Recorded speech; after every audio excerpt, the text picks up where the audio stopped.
నారాయణం నమస్కృత్య నరం చైవ నరోత్తమం దేవీం సరస్వతీం వ్యాసం తతో జయముదీరయేత్.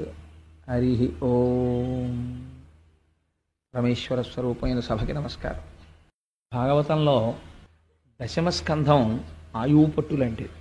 ఎందుచేత అంటే కథాంశము యొక్క పరిణతి చేత, కథాంశము యొక్క వైశిష్ట్యము చేత ఒకటి. అన్నిటికన్నా దశమస్కంధం తప్పకుండా జీవితంలో విని తీరాలి. ఎందుచేత అంటే మనస్సుకి ఏదో ఒక ఆలంబన ఉండాలి. మీరు ఏ ఆలంబనమో మనస్సుకి ఇవ్వలేదనుకోండి, అది వెతుక్కుంటుంది తప్ప అది ఖాళీగా ఉత్తిని ఏం కూర్చోదు. మీరేమీ పని చెప్పలేదనుకోండి మనస్సుకి, అది ఇంద్రియాలని సుఖపెట్టడానికి, శరీరాన్ని సుఖపెట్టడానికి ఒక విషయ వస్తువుని పట్టుకుంటుంది. పట్టుకుని ఆ విషయములను పట్టుకుని తిరుగుతుంది. మీరు ప్రయత్నపూర్వకంగా ఒక మంచి వస్తువుని, ఒక సద్వస్తువుని దానికి అప్పజెప్పారనుకోండి, దాని యందు దోషం ఉండదు. అది పట్టుకుని ఆడుకుంటుంది. ఇక్కడే ఒక రహస్యం చెప్తారు పోతన గారు. భాగవతంలో ఒక చోట మాట్లాడుతూ ధర్మరాజుతో నారదుడు అంటాడు, కామోత్కంఠత గోపికల్ భయమునన్ కంసుండు వైరక్రియా సామాగ్రిం శిశుపాల ముఖ్య నృపతుల్ సంబంధులై వృష్ణులున్ ప్రేమన్ మీరలు భక్తి మేము ఇది చక్రింగంటి మిట్లైన నుద్ధామధ్యానగరిష్ఠులైన హరిచందన్ వచ్చు ధాత్రీశ్వర అంటాడు. మీరు ఏ రకంగానైనా సరే అనుబంధం అంటూ పెట్టుకుంటే ఈశ్వరుడితో పెట్టుకోవాలి. కామోత్కంఠత గోపికలు ఈశ్వరుడితో పెట్టుకున్న సంబంధము కామ సంబంధము. కామోత్కంఠత గోపికల్ భయమునన్ కంసుండు. కంసుడు భయంతో ఆరాధించాడు, చంపేస్తాడేమో, పుట్టి చంపేస్తాడేమోనని. వైరక్రియా సామాగ్రిం శిశుపాల ముఖ్య నృపతుల్, శిశుపాలుడు మొదలైనటువంటి రాజులు ఆయనతో శత్రుత్వాన్ని పెంచుకున్నారు. సంబంధులై వృష్ణులను, వృష్ణివంశీయులందరూ కూడా కృష్ణుడు మాకు బంధువు అని అనుబంధాన్ని పెంచుకున్నారు. ప్రేమన్ మీరలు అంటే నారదుడు ధర్మరాజుతో చెప్తున్నాడు, మీరందరూ కూడా ఆయన్ని ప్రేమతో ఆరాధన చేశారు. భక్తి మేము ఆయన్ని భక్తితో ఆరాధించాం అంటే నారదుడు. భక్తి మేము ఇది చక్రింకంటిమి, ఇలా మనందరం కూడా కృష్ణ పరమాత్మతో అనుబంధం పెట్టుకున్నాం. ఎట్లైన నుద్ధామధ్యానగరిష్ఠులైన హరిచందన్ వచ్చు ధాత్రీశ్వర. ఏ రకంగా ఈశ్వరుడితో అనుబంధం పెట్టుకున్నా ఈశ్వరుణ్ణే చేడుతాం. పసిపిల్లవాడు తెలియక దీపాన్ని ముట్టుకున్నాడు, చెయ్యి కాలుతుంది. మధ్య వయస్కుడు ముట్టుకున్నాడు, చెయ్యి కాలుతుంది. పరమవృద్ధుడు ముట్టుకున్నాడు, కాలుతుంది. జ్ఞాని ముట్టుకున్నాడు, కాలుతుంది. ఎవరు ముట్టుకున్నా కాల్చడం దీపం యొక్క స్వభావం. ఏ భావనతో ముట్టుకోండి, అయ్యో దీపం ఎంత బాగుందో అని వేలు పెట్టినా కాలుతుంది. మీరు పరాకుగా ఉండి ముట్టుకున్నా కాలుతుంది. కాల్చడం దాని స్వభావం. అలాగే ఉద్ధరించడం ఈశ్వరుడు యొక్క స్వభావం. అందుకని మనస్సుని ప్రయత్నపూర్వకంగా లౌకికమైనటువంటి అనుబంధాలలోంచి ఈశ్వరుడి వైపుకి తిప్పి పెట్టారనుకోండి. తిప్పి పెట్టడం అంటే చాలామందికి ఒక దురభిప్రాయం ఉంటుంది ప్రపంచంలో. మనస్సుని తిప్పి ఈశ్వరుడు యందు పెట్టడం అంటే సంసారాన్ని వదిలిపెట్టేయడం అండి అని. అలా ఏం ఉండదు. ఇది ఎలా ఉంటుందంటే, మీ ఇంట్లో 8 పంపులు ఉంటాయి. సింకులో ఒక పంపు ఉంటుంది, వాష్ బేసిన్లో ఒక పంపు ఉంటుంది, స్నానం చేసేటప్పుడు బాత్రూంలో ఒక పంపు ఉంటుంది. కాబట్టి ఎక్కడో సింక్లో ఓ పంపు ఉంటుంది, వాష్ బేసిన్లో ఓ పంపు ఉంటుంది, బాత్రూంలో ఓ పంపు ఉంటుంది. ఇన్ని పంపుల్లోనూ నీళ్లు రాలేదనుకోండి, రాకపోతే ప్రతి పంపు గొట్టంలోనూ నీళ్లు పోయిరు. పైన ఉన్న ఓవర్ హెడ్ వాటర్ ట్యాంక్లో నీళ్లు పోస్తారు. ఓవర్ హెడ్ వాటర్ ట్యాంక్లో నీళ్లు పోస్తే అన్ని పంపుల్లోకి నీళ్లు వస్తాయి. అలాగే మీరు ఎన్ని రకాలైన అనుబంధాలతోనైనా సంసారంలో ఉండొచ్చు. శాస్త్రం ఏం చెప్తుందంటే, భార్యతో ఉంటాడు సంసారంలో, పరమప్రీతితో భార్య యందు సంతోషంగా ఉండొచ్చు. ఎన్ని మాటలు మీరు భార్యని ముద్దుగా చూసినా ఒక మాట మర్చిపోకూడదు, లక్ష్మీదేవి అనుగ్రహంతో నాకు ఇటువంటి ఇల్లాలు దొరికింది అనుకుంటూ ఉండాలి. ఈ భావన మనస్సులో పెట్టుకుని మీరు ఎంతగా సంతోషంగా కదలండి. ఇదంతా అమ్మవారి అనుగ్రహం, నాకు ఇంత చక్కటి భార్య, ఇంత ప్రేమ కలిగిన భార్య, నా వంశాన్ని పెంచిన భార్య అని మీరు మనసులో అనుకుంటూ, ఇదంతా అమ్మవారి అనుగ్రహం అనుకుంటూ భార్యతో ఉండండి. ఏ దోషం ఉండదు. నా బిడ్డడికి ఓ మంచి సీట్ వచ్చింది, ఈశ్వరానుగ్రహం. ఆయన మేధస్సునిచ్చాడు, చక్కగా ఆరోగ్యాన్ని ఇచ్చాడు, వాడు చక్కగా చదువుకుంటున్నాడు, వృద్ధిలోకి వస్తున్నాడు, ఇది ఈశ్వరానుగ్రహం. మీరు ఒక మంచి మధుర పదార్థం తిన్నారు. ఈ మధుర పదార్థం చాలామంది తినలేరు, కానీ తినగలిగే అదృష్టాన్ని నాకు ఈశ్వరుడు ఇచ్చాడు. ఏది చేసినా ఈశ్వరుడితో అనుసంధానం చేసుకుంటూ ఉండడం. ఈ చేసుకోవడం వస్తే ఓవర్ హెడ్ వాటర్ ట్యాంక్ నింపుకుని అన్ని పంపుల్లోంచి నీళ్లు పొందడంతో సమానం అవుతుంది అది.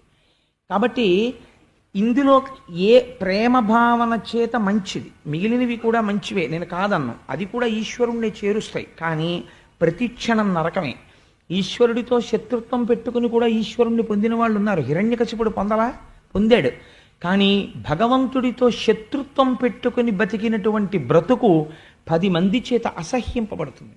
అలా బ్రతకకూడదు. ఈశ్వరుడు యందు ప్రేమతో బ్రతికిన బ్రతుకు 10 మంది చేత ఆదరింపబడుతుంది. మంచి సద్బుద్ధినిస్తుంది, ఇహమునందు మంచి నడువడినిస్తుంది, పరమునందు ఈశ్వరుని యొక్క అనుగ్రహాన్ని కటాక్షించి ఆయన యొక్క పాదములు చేరుకునేటటువంటి అదృష్టాన్ని కటాక్షిస్తుంది. కాబట్టి సాత్వికమైనటువంటి భక్తి అన్నిటిలోకి చాలా గొప్ప భక్తి. ఈ భక్తితో ఉండడానికి, ఈశ్వరుణ్ణి పట్టుకోవడానికి మీకు ఒక ఆలంబనం కావాలి. మీరు ఏమీ వినకుండా, అసలు భగవత్ స్వరూపం గురించి ఏమీ తెలియకుండా భగవంతుణ్ణి పట్టుకో అని మీరు మనసును అన్నారనుకోండి, అది ఎలా పట్టుకుంటుంది? పట్టుకోదు. మీకు లోపల అది బాగా పట్టుకోవాలంటే అందరికన్నా బాగా సులభుడై రావాలి పరమాత్మ. లేకపోతే ఆయనకి ఏమి కర్మండి? ఒక పసిపిల్లవాళ్లే పుట్టి పశువుల వెంట పరిగెత్తి, ఆవుల వెంట పరిగెత్తి, దూడల వెంట పరిగెత్తి, చోరలీల చేసి ఎందుకన్ని లీలలు చేశాడు అంటే, ఈ లీలలు చేయడం వెనకాతల అంతరార్థం ఏమిటంటే, మీకు దాని లోపల ఉన్న రహస్యం అర్థం అవ్వచ్చు, అర్థం అవ్వకపోవచ్చు. కనీసం బాహ్యంలో ఆ కథ మనస్సుని పట్టుకుందనుకోండి, పట్టుకుంటే మనస్సు అస్తమానం తరచి తరచి తరచి తరచి దాని గురించి ఆలోచిస్తుంది. ఆలోచించినప్పుడు పట్టుకున్న వస్తువు దేన్ని పట్టుకుంది? కృష్ణుడిని పట్టుకుంది. రసో వై సహా అని పేరు ఆయనకి. కాబట్టి అది ఏ ఫలితాన్ని ఇస్తుంది? ఈశ్వరుడి దగ్గరికే చేరుస్తుంది. మనస్సుకి అపారమైనటువంటి తృప్తిని, ప్రశాంతతని కల్పిస్తుంది. కాబట్టి దశమస్కంధం భాగవతంలో ఆయువు పట్టు అనడానికి కారణం, భాగవతంలో దశమస్కంధంలోకి వచ్చేటప్పటికే కృష్ణ పరమాత్మ యొక్క ఆవిర్భావాన్ని, లీలల్ని విశేషమైనటువంటి వర్ణన చేశారు వ్యాస భగవానుడు. ఆంధ్రీకరించి పోతన గారు మనకు ఉపకారం చేశారు. నవమస్కంధంలో ఒక గమ్మత్తు చేశారు. నవమి నాడు రామచంద్రమూర్తి పుట్టారు. దశమస్కంధాన్ని ప్రారంభం చేసే ముందు నవమస్కంధంలో రామాయణం చెప్పారు వ్యాసుల వారు కానీ పోతన గారు కానీ. నవమస్కంధంలో ఎక్కువ భాగం యథార్థానికి రామచంద్ర ప్రభువు యొక్క సంకీర్తనమే. కానీ నేను దాన్ని అంత విపులంగా మళ్ళీ ఎందుకు స్వీకరించలేదంటే, ఇతపూర్వం మనం అందరం ఇక్కడ రామాయణం చెప్పుకుని ఉన్నాం కాబట్టి ఆ రామాయణం చెప్పుకున్నటువంటి ఫలితాన్ని, ఆ రామాయణం చెప్పుకున్నటువంటి పరిస్థితిని భాగవతాంతర్గతం చేసి తీరుతాడు రామచంద్రమూర్తి. ఆయన కృపాకటాక్షములు ఉన్నవాడు. కాబట్టి మనం ఇంకొక స్కంధం వైపుకి నడవడానికి అవకాశం ఉంటుంది అని రామాయణంలో నవమస్కంధంలో ఉన్న రామాయణాన్ని పక్కన పెట్టడం జరిగింది. అంత మాత్రం చేత నేను దానిని విడిచిపెట్టినట్లు కాదు. అందుకని నేను ఒక 4 వాక్యములలో రామాయణాన్ని పూర్తి చేసేసాను అనుకోండి. పూర్తి చేసేస్తే నేను నవమస్కంధంలో రామాయణం చెప్పేసినట్టే కదా. ఇక్ష్వాకు వంశమునందు జన్మించిన దశరథ మహారాజు గారికి సంతానం లేకపోతే పుత్రకామేష్టి చేస్తే సంతానము కలగడానికి ప్రతిబంధకమైనటువంటి పాపము పరిహరింపబడి యజ్ఞపురుషుని యొక్క అనుగ్రహము చేత లభించిన పాయస పాత్రలోని పాయసాన్ని తన 3 ధర్మపత్నులైన కౌసల్య, సుమిత్ర, కైకేయిలకి పంచి ఇస్తే పుట్టినటువంటి రామలక్ష్మణ భరత శత్రుఘ్నులు నలబడేటటువంటి 4 కుమారుల యందు మహాధర్మాత్ముడైన రామచంద్రమూర్తి పితృవాక్య పరిపాలనం కోసమని తాను వివాహం చేసుకున్న సీతమ్మ తల్లితో కలిసి తండ్రిని సత్యవాక్యమునందు ప్రతిష్ఠితుడిని చేయడం కోసం 14 సంవత్సరముల అరణ్యవాసమునకు బయలుదేరి వెళ్ళి అక్కడ శూర్పణఖ యొక్క ముక్కు చెవులు కోసి, మారీచాది రాక్షసుల యొక్క పీచమణచి, విశ్వామిత్ర యాగ సంరక్షణం బాలకాండలో చేసి, అక్కసుతో రావణాసురుడు సీతమ్మ తల్లిని అపహరిస్తే ఆ తరువాత అరణ్యకాండలో ఆ కబంధ వధ జరిగిన తరువాత సుగ్రీవుని యొక్క జాడ తెలుసుకుని సుగ్రీవుడితో మైత్రి చేసి వాలిని సంహరించి హనుమ యొక్క సహాయం చేత 100 యోజనముల సముద్రమునకు ఆవల దక్షిణ దిక్కున ఉన్నటువంటి లంకాపట్టణంలో రావణాసురుని యొక్క ప్రమదావనంలో బంధింపబడిన సీతమ్మ తల్లి యొక్క జాడ హనుమ ద్వారా తెలుసుకుని సముద్రమునకు సేతువు కట్టి ఆవలి ఒడ్డుకు చేరి రావణ కుంభకర్ణాది రాక్షసులను తెగటార్చి తిరిగి సీతమ్మ తల్లిని తాను పొంది 11,000 సంవత్సరములు రామచంద్రమూర్తి రాజ్య పరిపాలన చేసి రామరాజ్యమని పేరు తెచ్చి ఎన్నో అశ్వమేధ యాగములు, వాజపేయములు, పౌండరీకములు మొదలైనటువంటి యాగములు చేసి మనిషి ఎలా ప్రవర్తించాలనేటటువంటి దానికి ఒక అద్భుతమైనటువంటి కొలమానమును ఏర్పాటు చేసినటువంటి విశేషమైనటువంటి అవతారము రామావతారము. ఆ అవతారమే, ఆ రామచంద్రమూర్తి యొక్క అనుగ్రహమే పోతన గారి యందు ప్రసరించి భాగవతమును ఆంధ్రీకరించుటకు తోడ్పడినది. ఆ రాముడే కృష్ణ కథ చెప్పించాడు. రాముడు కృష్ణుడు అని ఇద్దరు లేరు కనుక. కాబట్టి నేను నవమస్కంధంలో రామాయణం చెప్పినట్టే కదా. ఎందుచేత అంటే అలాగని రామాయణం విడిచిపెట్టడం ఇష్టం లేదు కాబట్టి రామాయణాన్ని స్పృశించినట్లే ప్రధాన ఘట్టాలు. ఇప్పుడు నేను దశమస్కంధంలోకి వెళ్ళడానికి తలుపు తెరుచుకున్నట్లు కదా. దశమస్కంధాన్ని ప్రారంభం చేస్తూ ఒక మాట చెప్తారు. పూర్వకాలంలో గోరూపాన్ని స్వీకరించి భూమి చతుర్ముఖ బ్రహ్మగారి దగ్గరికి వెళ్ళి ఏడ్చింది. మహానుభావ, భూలోకంలో ఎందరో రాజులు భూమిపతులమనేటటువంటి పేరు పెట్టుకుని పరమ దుర్మార్గమైనటువంటి పరిపాలన చేస్తూ ధర్మమును తప్పి ప్రవర్తిస్తున్నారు.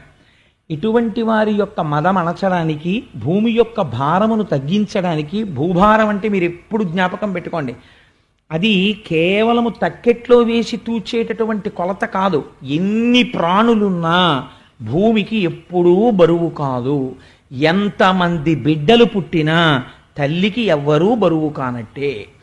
కానీ భూమి ఎప్పుడు బరువుగా బాధపడుతుంది అంటే ధర్మము తప్పి ప్రవర్తించేటటువంటి మనుష్యులను చూసి భూమి భారంగా బాధపడుతుంది. అందుకని సృష్టి చేసిన బ్రహ్మగారిని అడిగింది. వీళ్ళందరినీ సృష్టి చేసిన వాడు ఆయనే కదా. ఇంతమంది అధర్మాత్ములు ఇవాళ భూమి మీద తిరుగుతున్నారు, ఎలా నాకు భారం తగ్గడం అని అడిగింది. భారం తగ్గించడం, ఉన్నది నిలబెట్టడం స్థితికారుడైన శ్రీ మహావిష్ణువు యొక్క అనుగ్రహం. కాబట్టి నువ్వైనా నేనైనా ఆయన్ని ప్రార్థన చెయ్యాలని ఆనాడు చతుర్ముఖ బ్రహ్మగారు ధ్యానమగ్నుడై పురుష సూక్తంతో స్వామివారిని ఉపాసన చేశారు. ఆ ధ్యానమునందు ఆయనకు ఒక వాణి వినపడింది. వెంటనే కళ్ళు తెరిచి ఒక చిరునవ్వు నవ్వి బ్రహ్మగారు అన్నాడు, ఇటువంటి మహానుభావుడండి నిజంగా చతుర్ముఖ బ్రహ్మ. ఆయన అన్నాడు, భూమి నువ్వేం బెంగ పెట్టుకోకు, స్వామి తొందరలో కృష్ణావతారాన్ని స్వీకరిస్తున్నారు. ఆ అవతారం స్వీకరించింది మొదలదొక చిత్రమైన అవతారం. కన్నులు తెరువని కడుచిన్ని పాపడై దానవిచను బాలు త్రావి చంపి, కళ్ళింకా సరిగ్గా తెరవడం రానటువంటి పిల్లవాడిగా ఉన్నప్పటి నుంచి రాక్షస సంహారం ప్రారంభం చేసేస్తాడు. కాబట్టి ఎందరో రాక్షసులు, ఎందరో దుర్మార్గులు మరణిస్తారు, నీకు భారం తగ్గుతుంది. కానీ స్వామి ఆదేశం ఇచ్చారు, దేవతలు సురకాంతలు తమ తమ అంశలతో భూమి మీద జన్మించమని. ఆయన యదుకులంలో జన్మించపోతున్నారు. యాదవుడిగా పశువులను కాసేటటువంటి వాడిగా జన్మించపోతున్నాడు. జగదాచార్యుడిగా లోకమునకు జ్ఞానమిస్తాడు అని చెబితే భూకాంత పరమ సంతోషాన్ని పొందినటువంటిదై తిరిగి వెళ్ళిపోయి కృష్ణ పరమాత్మ యొక్క ఆగమనము కోసమని నిరీక్షణ చేస్తాను. ఈలోగా భూమియందు యదువంశమునకు చెందినటువంటి శూరసేనుడు అనబడేటటువంటి ఒక రాజు మధురా రాజ్యాన్ని పరిపాలిస్తున్నాడు. ఆయన కుమారుడు వసుదేవుడు. భోజవంశమునకు చెందినటువంటి వారు ఇద్దరు అన్నదమ్ములు ఉన్నారు. ఒక ఆయన పేరు ఉగ్రసేనుడు, ఒక ఆయన పేరు దేవకుడు. వాళ్ళిద్దరు అన్నదమ్ములు. ఈ ఇద్దరు అన్నదమ్ముల్లో దేవకుని యొక్క కుమార్తె దేవకి, ఉగ్రసేనుని యొక్క కుమారుడు కంసుడు. కాబట్టి అన్నదమ్ముల బిడ్డలు కనుక కంసుని యొక్క చెల్లెలు దేవకీదేవి. ఈ దేవకీదేవిని శూరసేనుని యొక్క కుమారుడైన వసుదేవునికిచ్చి వివాహం చేశారు. ఇక్కడే ప్రారంభం అవుతుంది. దశమస్కంధం ఉపనిషద్ రహస్యం. కాబట్టి దశమస్కంధం ప్రారంభంలోనే 1,00,000 టన్నుల ప్రశ్న ఒకటి పడుతుంది. ఆ ప్రశ్న లోపల కానీ వీడిందనుకోండి, విద్యతే హృదయ గ్రంథి విడిపోయినట్టు. కాబట్టి అది చాలా పరమ పవిత్రమైనటువంటి ఆఖ్యానం, కృష్ణ జననం. కాబట్టి మీరందరూ కూడా ప్రశాంత చిత్తులై వినే ప్రయత్నం చేయండి. ఈ దేవకీ వసుదేవులకి వివాహం జరిగిన తరువాత కొన్ని వందల గుర్రాల్ని, బంగారు ఆభరణములతో అలంకరింపబడినటువంటి ఏనుగుల్ని, కొన్ని వేల రథముల నిండా బంగారాన్ని, కొన్ని వందల మంది దాసీజనాన్ని ఏర్పాటు చేసి మహానుభావుడైనటువంటి దేవకుడు తన కుమార్తెని అత్తవారింటికి పంపుతున్నాడు. పంపుతుంటే కొన్ని వేల రథములు అనుసరించి వెడుతున్నాయి రాజమార్గంలో. ఇంకా వెళ్ళడానికి సిద్ధంగా ఉంది రథం. ఈ సమయంలో ఆ రథాన్ని చోదనం చెయ్యడానికి ఒక సారథి ఉంటాడు. ఎవరికో ఒకరికి ఆ బాధ్యత అప్పచెప్తారు కదా. సాధారణంగా రాజులు ఆ రథాన్ని నడపరు. ఇలాంటి సమయంలో కంసుడు అకస్మాత్తుగా వచ్చాడు. ఆయనకి చెల్లెలంటే మహాప్రేమ, మీరు మర్చిపోకూడదు ఆ విషయాన్ని. ఆవిడ అన్నదమ్ముడి యొక్క తన తండ్రి గారి యొక్క సోదరుని కుమార్తె అయినా చాలా ప్రేమ దేవకీదేవి అంటే. కాబట్టి ఆయన రథాన్ని నడపడానికి సిద్ధపడ్డాడు. కానీ కంసుడి ప్రేమ చాలా గమ్మత్తుగా ఉంటుంది, మన ప్రేమలాగే ఉంటుంది అది కూడా. కిందటి ఏడాది కనపడినప్పుడు నా బెస్ట్ ఫ్రెండ్ అండి, నా ప్రాణం అంటాడు. వచ్చే ఏడాది కనపడి మీ బెస్ట్ ఫ్రెండ్ ఏడండి అంటే అబ్బాయి తెలుసుకోలేకపోయానండి, వాడికి నాకు ఇప్పుడు మాటలు లేవండి అంటే. అలా ఉంటుంది. స్నేహం చిరకాలం వర్ధిల్లేటట్టుగా చెయ్యాలి తప్ప ఇవాళ స్నేహం చేసి రేపు వదలకూడదు. అందుకే స్నేహం నిలబెట్టుకోవడం వశిధారావ్రతం. అందుకే ఎక్కువ మందితో స్నేహం ఉండకూడదు. తనకి సరిపోయే వారితోనే స్నేహం చెయ్యాలి, దానికి వయసు అడ్డు రాదు. అలా స్నేహం చేసింది జీవితాంతము నిలబడిపోవాలి. ఆ స్నేహాలు అంత పవిత్రం కావాలి. అంతేకాని ఇవాళ స్నేహం చేసి రేపు విడాకులు ఇచ్చుకోకూడదు. స్నేహానికి అంత అందంగా ఉండాలి స్నేహం అన్నది. సరే, అందుచేత ఈ కంసుడు రథాన్ని నడుపుతాను అని బయలుదేరాడు. చాలా సంతోషించారు. ఎందుచేత ఆయన ఉగ్రసేనుని యొక్క కుమారుడు, ఆయనకి నడపవలసిన అవసరం ఏం లేదు. కానీ తానే చెల్లెల్ని అత్తవారింటికి దింపుతానని బయలుదేరి పగ్గములు పట్టుకున్నాడు. ఆ గుర్రాలను నడుపుతున్నాడు. వెనక దేవకీ వసుదేవులు కూర్చున్నారు. ఈ రథం వెళ్ళిపోతోంది.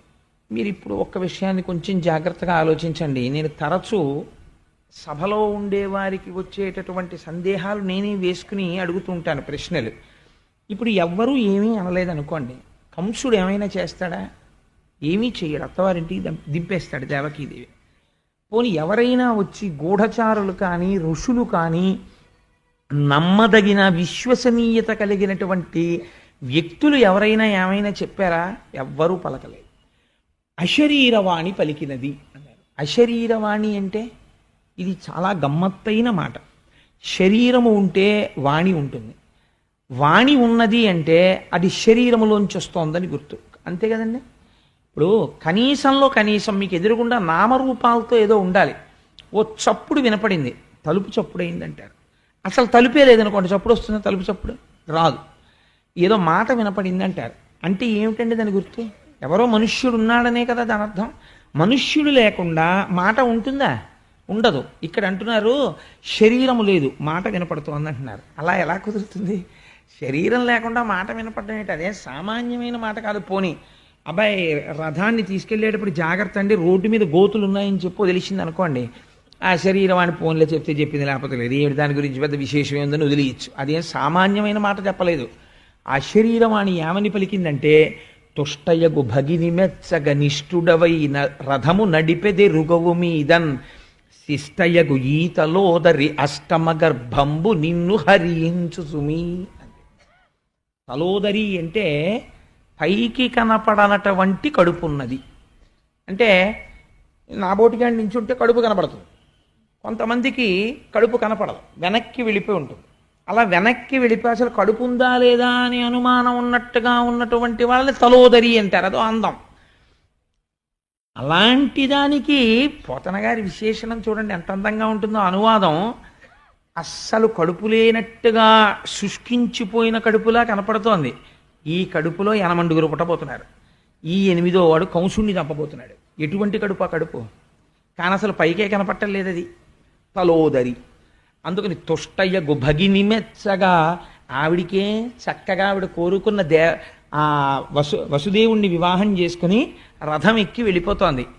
ఆవిడ మెచ్చుకోవాలని చెల్లెలి సంతోషం కోసం పిచ్చివాడా రథం నడుపుతున్నావు. కానీ శిష్టయ్యగు ఈతలోదరి అష్టమ గర్భంబు నిన్ను హరించు జుమి, నిన్ను చంపేస్తుందిరా 8వ గర్భం అంది.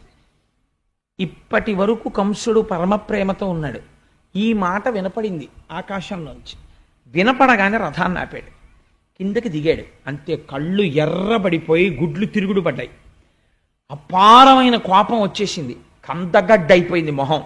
బుగ్గలు కదిలిపోతున్నాయి, దవడలు ఊగిపోతున్నాయి, పెదవులు కదిలిపోతున్నాయి. తన ఎడమ చేత్తో చెల్లెలి యొక్క కొప్పు పట్టుకుని రథంలోంచి కిందకి లాగేశాడు. లాగేసి కరవాలాన్ని కవచంలోంచి పైకి తీసి కత్తిని డాల్లోంచి ఒక్కసారి ఆవిడ్ని నరికేయడానికని సిద్ధపడుతున్నాడు. ఆ సిద్ధపడుతున్నటువంటి సందర్భంలో ఇప్పుడు ఆలోచించుకోవడానికి సమయం లేదు, ఏం మాట్లాడాలి. వసుదేవుడు మాట్లాడాలి. ఇది చాలా గమ్మత్తైనటువంటి సన్నివేశం. ఇలా ఉంటుంది అని కూడా ఎవరు ఊహించరు. రథం నడుపుతున్నవాడు బావమరిది తన చెల్లెల్నే చంపేస్తాడు లాగేశని కానీ అశరీరవాణి పలుకుతుందని కానీ వసుదేవుడు కలకంటాడండి. కాబట్టి ఇప్పుడు ఏం మాట్లాడాలి అంటే, ఇలాంటప్పుడు కూడా ఏమీ కంగారు పడకుండా, ధర్మం తప్పకుండా, చాలా పెద్ద మనిషిగా తానప్పుడు మాట్లాడినటువంటి మాట తాను తప్పలేనటువంటి మాట అయ్యేటట్టుగా మాట్లాడగలగడం అంటే దానికి ఈశ్వరానుగ్రహం ఉండాలి. లేనివాడు మాట్లాడలేడు. అలాగా ఇలాంటి ప్రమాద స్థితిలో ఆయన ఎంత గొప్పగా మాట్లాడాడో చూడండి. అన్నవు నీవు చెల్లెలికి అక్కట మనన చేయుటో, మాడలు చీరలిచ్చుటో సారలిచ్చుటో, మధుర మంజుల భాషలను ఆదరించుటో చేయక, మిన్నుల మోతలే నిజము మేలని చంపకుమన్న, మాని రావన్న సహింపుమన్న, తగదన్న వేడెదన్ అన్నాడు. ముందు కంసుని యొక్క అనుగ్రహం కోసమని బతిమాలాడు. అన్నవు నీవు చెల్లెలికి మొట్టమొదటి మాట వేశాడు.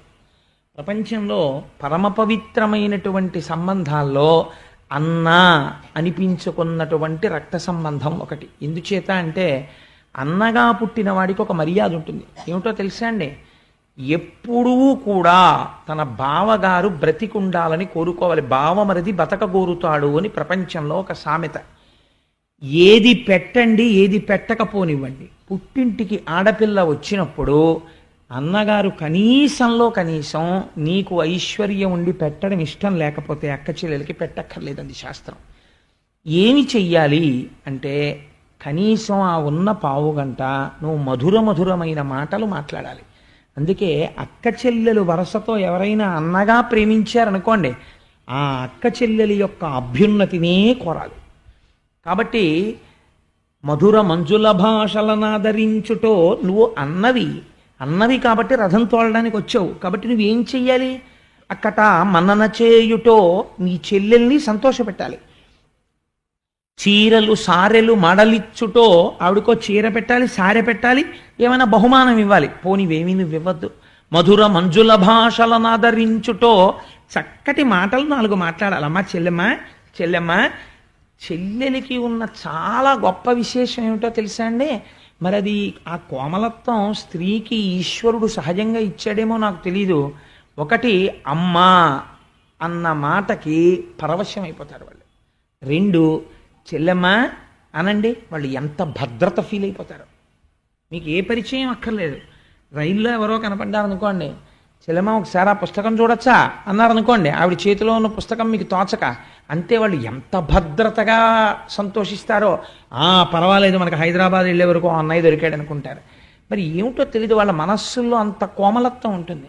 దీన్ని జ్ఞాపకం చేస్తున్నాడు వసుదేవుడు.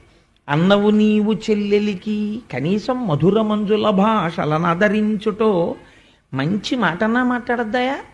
పోనీ చంపేస్తానంటున్నావు. దేనికి చంపేస్తానంటున్నావు? మిన్నుల మోతలే నిజము.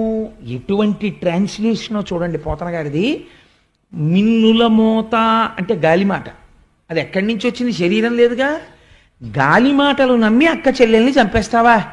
రేపు పొద్దున నిన్నేమంటుందయ్యా ప్రపంచం?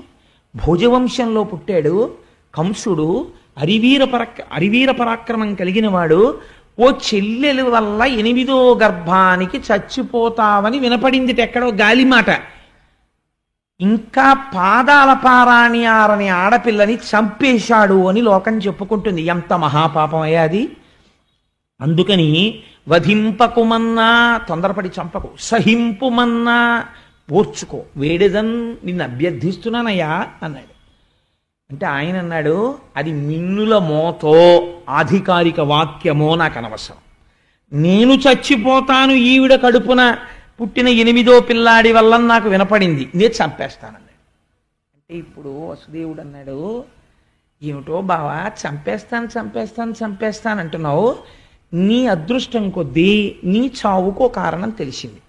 ఈ పిల్లకి పుట్టేటటువంటి 8వ కడుపున పుట్టేటటువంటి వాడు నిన్ను చంపుతాడు అని నీకు తెలిసింది. ఒకవేళ తెలియలేదు, లేదా నువ్వు ఈ పిల్లని చంపేశావు, నీకు చావు రాకుండా ఉంటుంది అని నాకు చెప్పు. ఇది అడిగాడు వసుదేవుడు. భాగవతం ప్రారంభం ఏ ప్రశ్నతో చూడండి. అందుకే పరీక్షిత్ అన్నాడు, ఇది విని నాకు చావు భయం పోయింది, కానీ నేను బతికున్నన్నాళ్ళు ఈ కథలు వినాలని నాకు కంగారుగా ఉంది, తొందరగా చెప్పి అయిపోతుందేమో భాగవతం అని నాకు బెంగగా ఉంది అన్నాడు. చూడండి పరీక్షిత్ ఏ స్థితిని పొందేశాడో. మరణ భయం పోయింది ఆయనకి. ఇంకొకడు మరణ భయం పొందుతున్నాడు కంసుడు. మరణ భయం పొందుతున్న వాడి కథ వింటూ మరణ భయాన్ని పోగొట్టుకుంటున్నాడు పరీక్షిత్. మరణం అంటే ఏమిటి బావా, నువ్వు మరణం వస్తుందని విలవిల్లాడిపోతున్నావు కదా. నేను ఒక్క మాట చెప్పనా, చాలా తేలిగ్గా చెప్పేస్తాను నీకు మరణం అంటే ఏమిటో.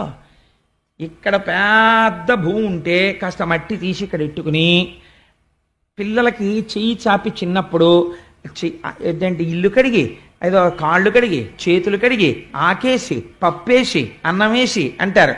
అలా ఇందులో కాస్త మట్టి తీసి ఇందులో పెట్టి, ఇందులో నీళ్లు తీసి బ్రహ్మాండంలోంచి ఇందులో పెట్టి, ఇందులో ఆకాశం తీసి ఇందులో పెట్టి, ఇందులో వాయువు తీసి ఇందులో పెట్టి, ఇందులో అగ్ని తీసి ఇందులో పెట్టి, ఈ 5 కలిపి 5 కొంచెం సేపు నీళ్లల్లో బుడగలా తిరిగి, ఆ తర్వాత బుడగ పగిలిపోయినట్టు ఇందులో ఉన్నటువంటి భూమి అందులోకి వెళ్ళిపోయి, ఇందులో ఉన్న అగ్ని అందులోకి వెళ్ళిపోతే అదే మరణం. ఏముందని పెద్ద విశేషం ఏముంది?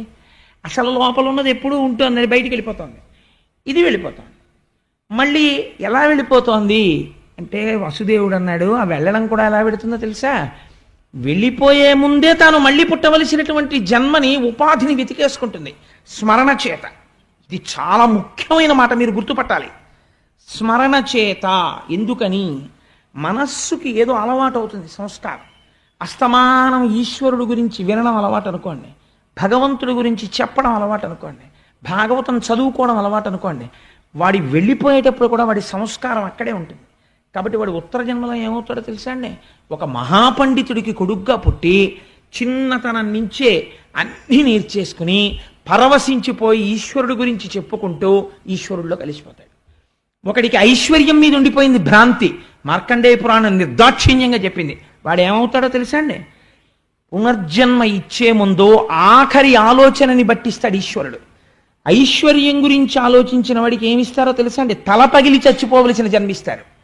అంటే తేలు కానీ, జిర్రి కానీ, పాము కానీ ఇలాంటివి పుట్టి మందసాల కింద చేరుతాయి. ఆ డబ్బులున్న చోటుకి వచ్చి చేరుతాయి. లేకపోతే ధాన్యం పోసిన అదేంటి పెద్ద పెద్ద కావుల్లా కడతారు, వాటి కింద కానీ చేరితే తనది పోతుందని బెంగ. ఎవడో వస్తాడు అక్కడికి, అమ్మో నాది పట్టుకుపోతాడేమో అని బయటికి వస్తాడు. కర్ర పెట్టి కొట్టి తల పగిలేట్టు కొడుతుంటారు. ప్రాణం తోకలోకి వెళ్ళిపోతూ అప్పుడు అనుకుంటాడు, ఈ మాత్రం దానికా ఇంత కష్టపడ్డాను, ఎవరికీ కనపడకుండా దాక్కుని తిరిగాను కొడుకులకి రక్షిద్దామని. తల పగల కొట్టించేశాడు కొడుకు అంటాడు. ఇప్పుడు మళ్ళీ ఇంకో ఉపాధిలోకి పోతాడు. ఎంత చిత్రమో చూడండి. తన భార్య పక్కన పడుకుని ఇంకొక స్త్రీ గురించి ఆలోచిస్తాడు, గోడ మీద బల్లిగా వస్తాడని చెప్పింది మార్కండేయ పురాణం. కాబట్టి ఏమవుతుంది అంటే, ఒకడు ఈశ్వరుడు గురించి స్మరిస్తూ ఉంటాడు. వాడు ఉత్తర జన్మల్లో హాయిగా ఒక మహాపండితుడు కడుపున పుట్టి ఏ లోటు లేకుండా 7 ఏళ్ళు 8 ఏళ్ళు వచ్చేటప్పటికి అపారమైన పాండితీ ప్రకర్షతో ఐశ్వర్యానికి లోటు లేకుండా 10 మందికి పెడుతూ తాను తింటూ భగవంతుడి గురించి చెప్పుకుంటూ సార్థకత పొంది ఈశ్వరుడిలోకి వెళ్ళిపోతాడు. స్మరణ ముఖ్యం బావా.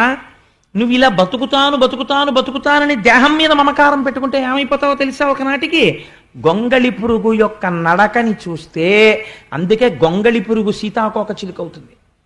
ఎంత చిత్రం చూడండి. నిద్రపోతే సీతాకోక చిలుక, నడుస్తూనే ఉంటే కాకి తింటుంది దాన్ని. గూడు కట్టేసుకుంటే సీతాకోక చిలుక అయిపోతుంది. ధ్యానంలో ఉంటే నువ్వు ఈశ్వరుడి పాదాల దగ్గరికి వెళ్ళిపోయి నిలబడిపోతే షట్పథమైపోతావు. కాబట్టి ఏమైపోయింది?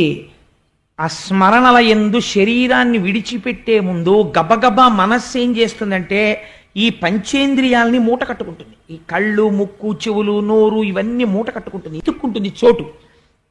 అది ఊర్ధముఖంగా వెళ్ళే ప్రయత్నం చేస్తుంది, కానీ పుణ్యబలం చాలదు, వెళ్ళలేడు. అందుకని వెనక్కి వచ్చి సమయం అయిపోతూ ఉంటుంది, ఇంకా వెళ్ళిపోవాలి. ఆఖరి ఊపిరి లోపల వెతికి ఏ కన్నం దొరికితే ఆ కన్నంలోంచి పారిపోతాడు. అధోముఖంగా వెళ్ళిపోతాడు, ఒక్కొక్కసారి కళ్ళల్లోంచి వెళ్ళిపోతాడు, ఒకసారి ముక్కులోంచి వెళ్ళిపోతాడు, ఎటు వెళ్ళిపోయాడో తెలియదు, ఎవ్వడికి తెలియదు, పక్కన ఉన్నవాడికి కూడా. ఒక్కొక్కసారి రోమకూపాల్లోంచి వెళ్ళిపోతాడు. వెళ్ళిపోయి మళ్ళీ ఎక్కడికెడతాడు? ఏమీ కంగారు పడక బావా, నేను చెప్తున్నాను, గొంగళి పురుగు పాకే ముందు తన శరీరాన్నంతటినీ కదపదు. శరీరంలో ముందు భాగాన్ని ఇలా పైకెత్తి, మీరు భాగవతం బాగా అర్థం అవ్వాలంటే గొంగళి పురుగుని చూడాలి. అసలు గొంగళి పురుగు ఇలా పైకెత్తి ములగ చెట్ల దగ్గర నిలబడి, నేను అప్పుడప్పుడు చూస్తూ ఉంటాను, ఇలా పైకెత్తి ఆకు మీద ఇలా పెడుతుంది. ఎన్ని కాళ్ళు ఉంటాయో పెట్టి ఈ వెనకాతల ఆకు మీద ఉన్న శరీరాన్ని ఇలా ముద్ద కింద లాగుతుంది. లాగితే ఈ ఆకు కొద్దిగా వంగి ఇలా వేళ్లాడుతుంది. మళ్ళీ దాన్ని పట్టుకుని ఇలా ఇలా ఇలా ఎక్కి ఆ ఆకు మించి వెళ్ళిపోతుంది. అలా ఇక్కడ వదులుతూనే ఇంకో దేహంలోకి వెడతాడు బావా. ఈ మాత్రం దానికి ఎంతమందిని చంపేస్తావు? చంపేస్తే ఉండిపోతుంది ఆ శరీరం? ఉండదు, వెళ్ళి తీరుతావు ఇంకో శరీరంలోకి. కానీ చెల్లెల్ని చంపిన పాపానికి అధోగతికి వెళ్ళిపోతావు. ఎందుకు మావ ఈ పని చేస్తావు అంటే కంసుడు అన్నాడు. అంటే ఎంత గొప్ప వేదాంతం అప్పుడు చెప్తే మనసు మారే అవకాశం ఉంటుందో అది చెప్పాడు. 7 రోజులు వినేది పరీక్షిత్తుకి చెప్పారు, 7 క్షణాల్లో వినేది వసుదేవుడు కంసుడికి చెప్పాడు. కానీ వాడి మనస్సు మారలేదు. రామకృష్ణ పరమహంస ఇదే అంటారు, మేకు కొట్టడానికి మీరు మేకు సుత్తి పట్టుకుని గోడ మీద పెడతారు, కొడతారు. గోడ తనంత తానుగా కొంచెం గుల్లగా ఉందనుకోండి మేకు పెడుతుంది. గోడ ఘనీభవించిపోయి భీమైపోయింది అనుకోండి, ఎంత సుత్తి పెట్టి కొట్టినా మేకు ఉంగుతుంది కానీ గోడలోకి వెళ్ళదు. అసలు ఇక్కడ ఆర్ద్రత ఉంటే చెప్పినది లోపలికి వెడుతుంది. ఇక్కడ ఏ ఆర్ద్రత లేనప్పుడు శుకబ్రహ్మ వచ్చి కూర్చున్న భాగవతం బుర్రలోకి ఎక్కదు. కాబట్టి చెప్పాడు వసుదేవుడు వేదాంతం. ఎక్కిందా కంసుడికి? శుకుడు వచ్చి పరీక్షిత్తుకి చెప్పాడు జరిగిపోయిన కథ. ఎక్కింది పరీక్షిత్తుకి, మోక్షం పొందుతున్నాడు. పొందలేకపోయాడు కంసుడు. ఎక్కడొచ్చింది తేడా? ఇక్కడ ఆర్ద్రత లేదు. భాగవతాన్ని నువ్వు కూడా ఆ పరిశీలన చేసుకోవడం మొదలుపెట్టు. అందుకే దశమస్కంధం మొదటి మెట్టినంటే మారుతుంది భాగవతం యొక్క స్థితి కృష్ణజననానికి ముందు. అందుకని బావా విడిచిపెట్టేసేయి నీ చెల్లెల్ని అంటే ఆయన అన్నాడు, నేను అలా విడిచిపెట్టాను. నువ్వు చాలా తేలికగా మాట్లాడుతున్నావు. ఈ శరీరం అంటే నువ్వు కాదు, దీన్ని విడిచిపెట్టేయి, మరణం అంటే ఏముందంటున్నావు. కానీ నేను మరణమును అంగీకరించను, నేను ఈ అమ్మాయిని చంపేస్తానన్నాడు. అంటే ఇప్పుడు వసుదేవుడు ఆలోచించాడు. కాబట్టి ఇప్పుడు ఏమర్థం అవుతోంది? ఉన్నది ఉన్నట్టు వేదాంతం చెప్తే వీడి తలకెక్కదు. కాబట్టి ఇప్పుడు ఏం చెయ్యాలి? తను ఒక ధర్మం నిర్వర్తించాలి. ఏమిటా ధర్మం? తన భార్యని రక్షించుకోవాలి. జ్ఞానబోధ చేస్తే వాడి బుర్రకెక్కదు. కాబట్టి ఇప్పుడు ఎలాగైనా తన భార్యని రక్షించుకోవాలి అని అసత్యం చెప్పకూడదు, సత్యమే చెప్పాలి. కానీ అది వాడి మనస్సుకు నచ్చేదై ఉండాలి. వాడి మనస్సుకు నచ్చేదే కదా అని చెప్పి ఏ మాట పడితే ఆ మాట తాను అన్నాడు అనుకోండి, తర్వాత తప్పుకోవడానికి తను కంసుడు కాదు, తను వసుదేవుడు. అన్న మాటకి నిలబడాలి. కాబట్టి ఎలాంటి మాట మాట్లాడాలి ఇప్పుడు అని లోపల ఒకసారి తర్కించుకున్నాడు. ఆపన్నురాలైన అంగన రక్షించి ప్రాణములు నిలుపుట ముందు మేలు. ఎంత చిత్రమైన మాట మాట్లాడుతున్నాడో చూడండి. ముందసలు నేను తక్షణం చెయ్యవలసిన పని ఏమి అంటే ఈ దేవకీదేవి యొక్క ప్రాణాలు రక్షించాలి. ఆవిడ కాని ఒకవేళ బ్రతికిందా, ఆ ప్రాణములు నిలబడితే రేపేం జరుగుతుందో ఎవరికి తెలుసు? సుతులు పుట్టిననేమి సుతులకు మృత్యువు వాలాయమై వెంట వచ్చనేని, బ్రహ్మ వలన వీడు పాటేమి పొందుక ఉండనే సదుపాయమొకటి లేదే, పొంత మాకులవాని దహించకపోయి వహ్ని యగసి దవులవాని దహించు భంగి, కర్మ వశమున భవ మృతి కారణములు తెలసి విరగొందయిక నేల తొట్టుపడగా. ఏమి పద్యం అండి నిజంగా. పోతన గారి ఘంటంలోంచి లోపల చేస్తున్నాడు ఈ ఆలోచన. ఏమని? ఆపన్నురాలైన అంగన రక్షించి సుతులనిచ్చెదననుట శుభము నేడు. అసలు ముందు ఈ అమ్మాయిని బతికేటట్టుగా చూడాలి. ఒకవేళ బ్రతికితే రేపేం జరుగుతుంది అన్నది తర్వాత ఆలోచిద్దాం. 8వ గర్భానికి కదా చంపేవాడు, కంసుణ్ణి చంపేవాడు పుడతాడంటున్నాడు. అందుకని ఒక మాట చెప్దాం. నీకు 8వ కడుపున పుట్టేవాడు నిన్ను చంపుతాడు కాబట్టి నీకు అనుమానం ఉంటే పుట్టిన కొడుకులందరినీ నీకు ఇచ్చేస్తాను, చంపేసేయి. ఈవిడ్ని చంపేయడం ఎందుకు? ఈవిడ కాదుగా నిన్ను చంపేది అంటే వీడేమంటాడు? వీడికి కావలసినది ఏమిటంటే వాడి ప్రాణాలతో ఉండడం.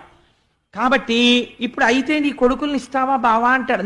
నన్ను నమ్ముతాడు, ఎందుకంటే నేను మాట తప్పనని. సుతులు పుట్టిననేమి సుతులకు మృత్యువు వలాయమై వెంట వచ్చనేని, బ్రహ్మ వలన వీడు పాటేమి పొందుక ఉండనే సదుపాయమొకటి లేదే. చతుర్ముఖ బ్రహ్మగారి చేత వీడు నిజంగా నా భార్య 8వ కడుపున పుట్టేవాడి చేత సంహరింపబడాలని రాసినటువంటి విషయము సత్యమే అయితే వీడు ఎలాగో చచ్చూరుకుంటాడు. కాబట్టి అందాక ముందు అసలు భార్యని రక్షించుకోవాలి కదా, అది నా భర్తగా నా ధర్మం కదా. కాబట్టి పిల్లల్ని ఇచ్చేస్తానంటాను, నిజంగా ఇచ్చేస్తాను, భార్యని ముందు రక్షించుకుంటాను. అసలు పిల్లలు పుడతారో పుట్టరో ఎవరికి తెలుసు, వీడు విన్నట్టే నేను విన్నాను. కాబట్టి నేను మాత్రం ఎందుకు అనకూడదు ఈ మాట. కాబట్టి ముందు భార్యని రక్షించుకోవడం భర్త ధర్మం, అందుకని నా ధర్మాన్ని నేను పాటిస్తాను. ఆ తర్వాత అంటావా ఏమో అదృష్టాదురదృష్టాలు ఎవరివి ఎలా ఉంటాయో మనకేం తెలుసు. ఎందుచేతంటే పొంత మాకులవాని దహించకపోయివహ్ని ఎగసి దవులవాని దహించు భంగి. అరణ్యంలో 2 ఎండిపోయిన చెట్లు గాలికి రాసుకుంటాయి, నిప్పు పుడుతుంది. పక్కనే ఉంది ఎండిపోయిన చెట్టు. ఈ ఎండిపోయిన చెట్టుని కాల్చడం మానేసి గాలికి అగ్నిహోత్రం వెళ్ళి దూరంగా ఉన్న ఇంకో ఎండు చెట్టుని కాల్చేస్తోంది. ఈ పక్కనే ఉన్న ఎండు చెట్టు బతికిపోతోంది. ఏమనుకోవాలి అంటే ఇది అదృష్టం అనాలి. అదృష్టం ఎందుకు వచ్చింది? ఎప్పుడో చేసుకున్న కర్మ అనాలి. అంతకన్నా జవాబు ఎక్కడుంది ప్రపంచంలో ఇంతకన్నాను. కాబట్టి ఎగసి దవులవాని దహించు భంగి కర్మ వశమున్న భవమృతి కారణములు. ఎవడు చేసుకున్న కర్మను అనుసరించి వాడికి జన్మము మరణము వచ్చేస్తున్నాయి. భవమృతి కారణములు తెలసి విరగొందయిక నేల తొట్టుపడగా. ఇది నాకు తెలిసి నేను ఇంకెందుకు భయపడాలి. కాబట్టి నేను నా పిల్లల్ని ఇచ్చేస్తానని వీడితో ఒక మాట చెప్తాను అనుకున్నాడు. అని బావా అయితే నీకో మాట చెప్తాను. ఈ లలనకు పుట్టిన కొమరుని వలనం తెగెదనుచు గగనవాణి పలికెనంచు నీ వలిగితివేని, ఈ జలజాక్షికి కల కొమరుల సంపనిత్తు క్రమమున నీకున్ అన్నాడు. ఎటువంటి ప్రతిజ్ఞ అండి ఇది? బావా పిల్లల వల్ల కదా చచ్చిపోతానంటున్నావు, 8వ కడుపున పుట్టినవాడి చేత. కాబట్టి ఈ దేవకీదేవి యొక్క గర్భము నుండి ప్రతి గర్భములో వచ్చినటువంటి పిల్లవాణ్ణి నీకు తీసుకొచ్చి పుట్టగానే మావి కూడా వదలనటువంటి శిశువుని తీసుకొచ్చి నీకు ఇచ్చేస్తాను, నువ్వు చంపేసి. అప్పుడు నీకు మృత్యువు రాదు కదా. అంతేకాని నీ చెల్లెల్ని చంపడం ఎందుకు? పాపకర్మ కదా. నీకు మృత్యుహేతువుని నువ్వు చంపేవనుకో అప్పుడు ప్రపంచం తప్పు పట్టదు. గగనవాణి చెప్పింది అందుకు చంపాడు అంటారు. నువ్వు ధర్మం తప్పక్కర్లేదు, నేను ధర్మం తప్పక్కర్లేదు, విడిచిపెట్టే బావా అన్నాడు. అంటే ఇప్పుడు ఈయన అన్నాడు, ఇదేదో బాగానే ఉందిరా, బాగానే చెప్పాడు, ఎలా ఉంటుందో చూడండి మనిషి ఆలోచన అని. బావా నువ్వు ఎంత మంచివాడివి, నిజమే పాపమ్మ చెల్లెల్ని చంపడం ఎందుకు? మళ్ళీ ప్రేమ వచ్చింది వాడికి. ఇలాంటి ప్రేమలు ఎంత తుంటరి ప్రేమలో మీరు ఆలోచించండి. కాబట్టి అవును పాపమ్మ చెల్లెల్ని చంపడం ఎందుకు బావా, ఏమిటో నాకు ఈ ఆలోచన రాలేదు, నిజమేను బావా నువ్వంటే నాకు చాలా నమ్మకం. ఒక్కొక్కడి సత్యసంధత ఒక్కొక్కడికి చేతకానితనంగా కనిపిస్తుంది, అదో విచిత్రం ప్రపంచంలో.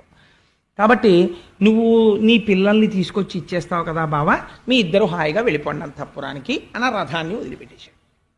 వెళ్ళిపోయారు దేవకీ వసుదేవులు. ఎంతో సంతోషంగా ఉన్నారు. మొట్టమొదట కొడుకు పుట్టాడు. పుట్టగానే ఇప్పుడు ఎవరి మీదకి వెళ్ళింది పరీక్ష? వసుదేవుడి మీదకి వెళ్ళింది.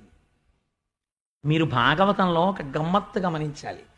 8వ గర్భాన్న పుట్టేవాడి వలన చచ్చిపోతావని గగనవాణి కంసుడికి చెప్పింది. 8వ గర్భాన పుట్టేటటువంటి పిల్లవాడి వల్ల చచ్చిపోతావంటే వీడు ఖచ్చితంగా బతకడానికి ఎన్ని ఏళ్ళు టైం ఉందండి? కనీసం 1.5 సంవత్సరాలు చూసినా 12 ఏళ్ళు టైం ఉంది వీడికి. 12 ఏళ్ళు సమయం ఉన్నవాడు నేను చావడానికి వీలు లేదని వీడిని చంపేస్తానంటున్నాడు. 7 రోజుల్లో చచ్చిపోతావురా అన్నవాడు నాకేం బెంగలేదు భాగవతం చెప్పి నేను బతికేస్తానంటున్నాడు. ఎంత ఆశ్చర్యం చూడండి. సమయాన్ని ఈశ్వరుడి వైపుకి వాడడంలో ఉంది గమ్మత్తంతా. కాబట్టి పిల్లవాడు పుట్టగానే వసుదేవుడికి జ్ఞాపకం వచ్చింది ఇచ్చిన మాట. పిల్లడు పుట్టగానే తీసుకొచ్చి ఇచ్చేస్తాను అని ప్రతిజ్ఞ చేశాను అనుకుని గబగబా పిల్లాన్ని చేత్తో పట్టుకుని పలికిన పలుకుల తిరుగక బొలయక వంచనము లేక సుతుల రిపునకున్ అలగక ఇచ్చిన ధీరుండిల వసుదేవుండు తక్క ఇతరులు కలరే. పుట్టిన పిల్లల్ని చంపడానికి ఇస్తాను అన్న మాట తప్పకుండా సత్యసంధత పాటించడం కోసమని పుట్టిన కొడుకుని పుట్టినట్టుగా మావితో ఉన్న పిల్లాన్ని పట్టుకెళ్ళి కంసుడికి ఇచ్చేశాడు. బావా చంపేశాయి అంటే కంసుడు చూశాడు. చూసి అన్నాడు, ఎంత చిత్రంగా ఉంటాయో చూడండి మనఃప్రవృత్తులు. ఆ పిల్లవాడిని చూసి వాడికి ధైర్యం వచ్చింది. బావా చూసావా, నువ్వు ఎంత మాట తప్పనివాడివో, పిల్లవాడు పుట్టగానే నువ్వే తీసుకొచ్చి ఇచ్చావు, నేను రాలేదు చంపడానికి, నేను రావాలమ్మో పుట్టాడు ఒకటో వాడని, నేను రాలేదు, నువ్వు తెచ్చావు, నాకు అందుకే నువ్వంటే అంత గౌరవం బావా, నువ్వు మాట తప్పవు. కానీ 8వ వాడు కదా బావా నన్ను చంపేది, ఒకటో వాడిని చంపడం ఎందుకు, తీసుకెళ్ళిపో అన్నాడు. అంటే వసుదేవుడు లోపల అంతగా నమ్మలేదు కంసుణ్ణి, కానీ పిల్లవాడిని తీసుకుని వెళ్ళిపోయాడు. మీరు ఈ కథ వినండి, చాలా గమ్మత్తుగా ఉంటుంది. ఇందులో ఉన్న వేదాంతం అర్థమైతే ఆశ్చర్యంగా ఉంటుంది. తర్వాత చెప్తాను ఆ తత్వం.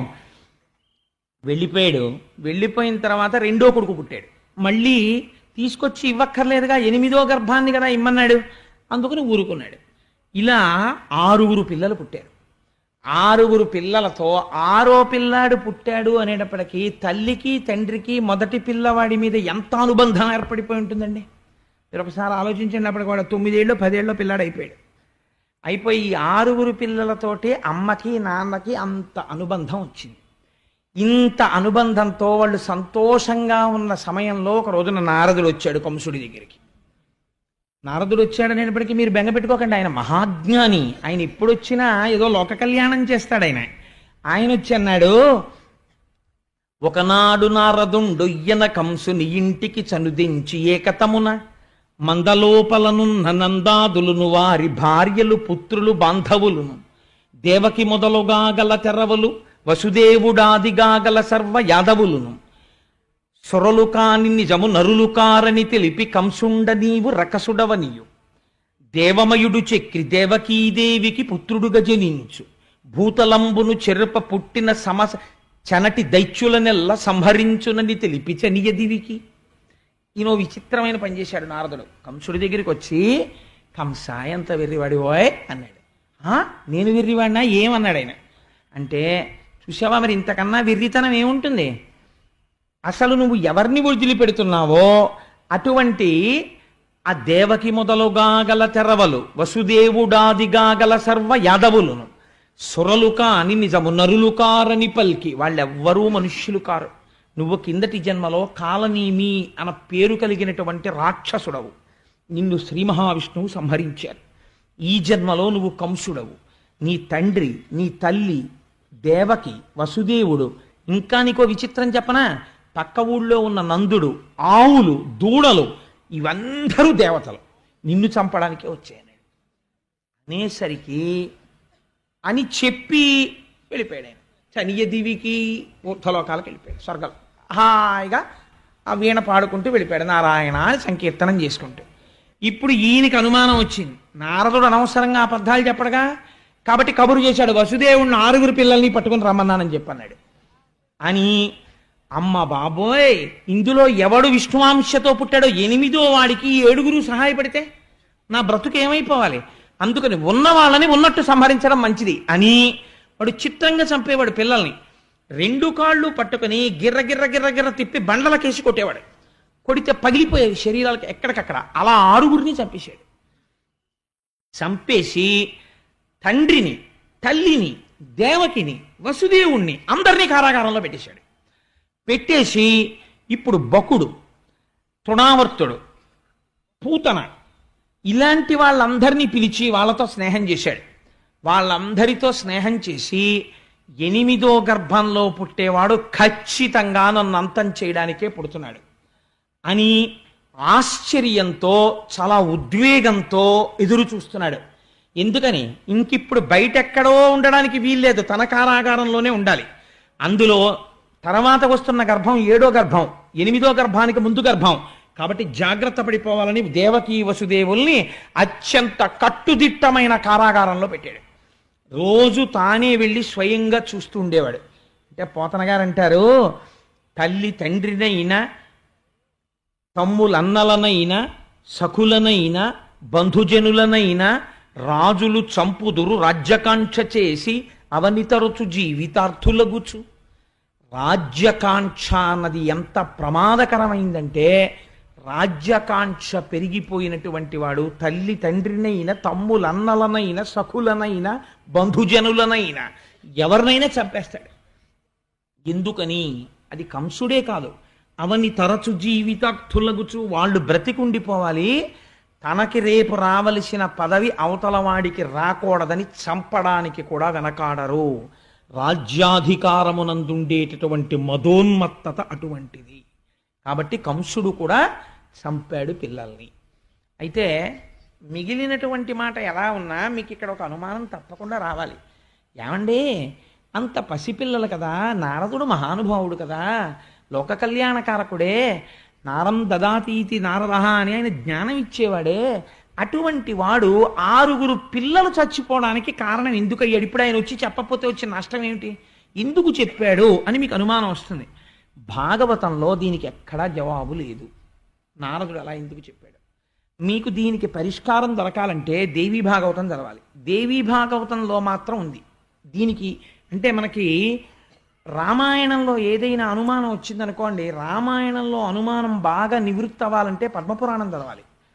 అలాగే వెంకటేశ్వర స్వామి వారి అవతారానికి సంబంధించి ఏదైనా సమగ్రంగా తెలియాలనుకోండి, భవిష్యత్ పురాణం కానీ వరాహ పురాణం కానీ చదవాలి. అలాగే శివ సంబంధం సుబ్రహ్మణ్య సంబంధానికి స్కాందం చూసుకోవాలి. అలాగే భాగవతంలో ఏదైనా అనుమానం వస్తే దేవీ భాగవతంలో ఒకసారి చూసుకుంటూ ఉండాలి. దేవీ భాగవతంలో ఈ రహస్యాన్ని చెప్పారు. మరీచి ఊర్ణాదేవి అని 2 ఉన్నారు పూర్వం. వాళ్ళిద్దరికీ 6 పిల్లలు పుట్టారు. వాళ్ళు పుట్టుకతో బ్రహ్మజ్ఞానులు. వీళ్ళు 6 ఒకసారి చతుర్ముఖ బ్రహ్మగారి యొక్క సభకి వెళ్ళారు.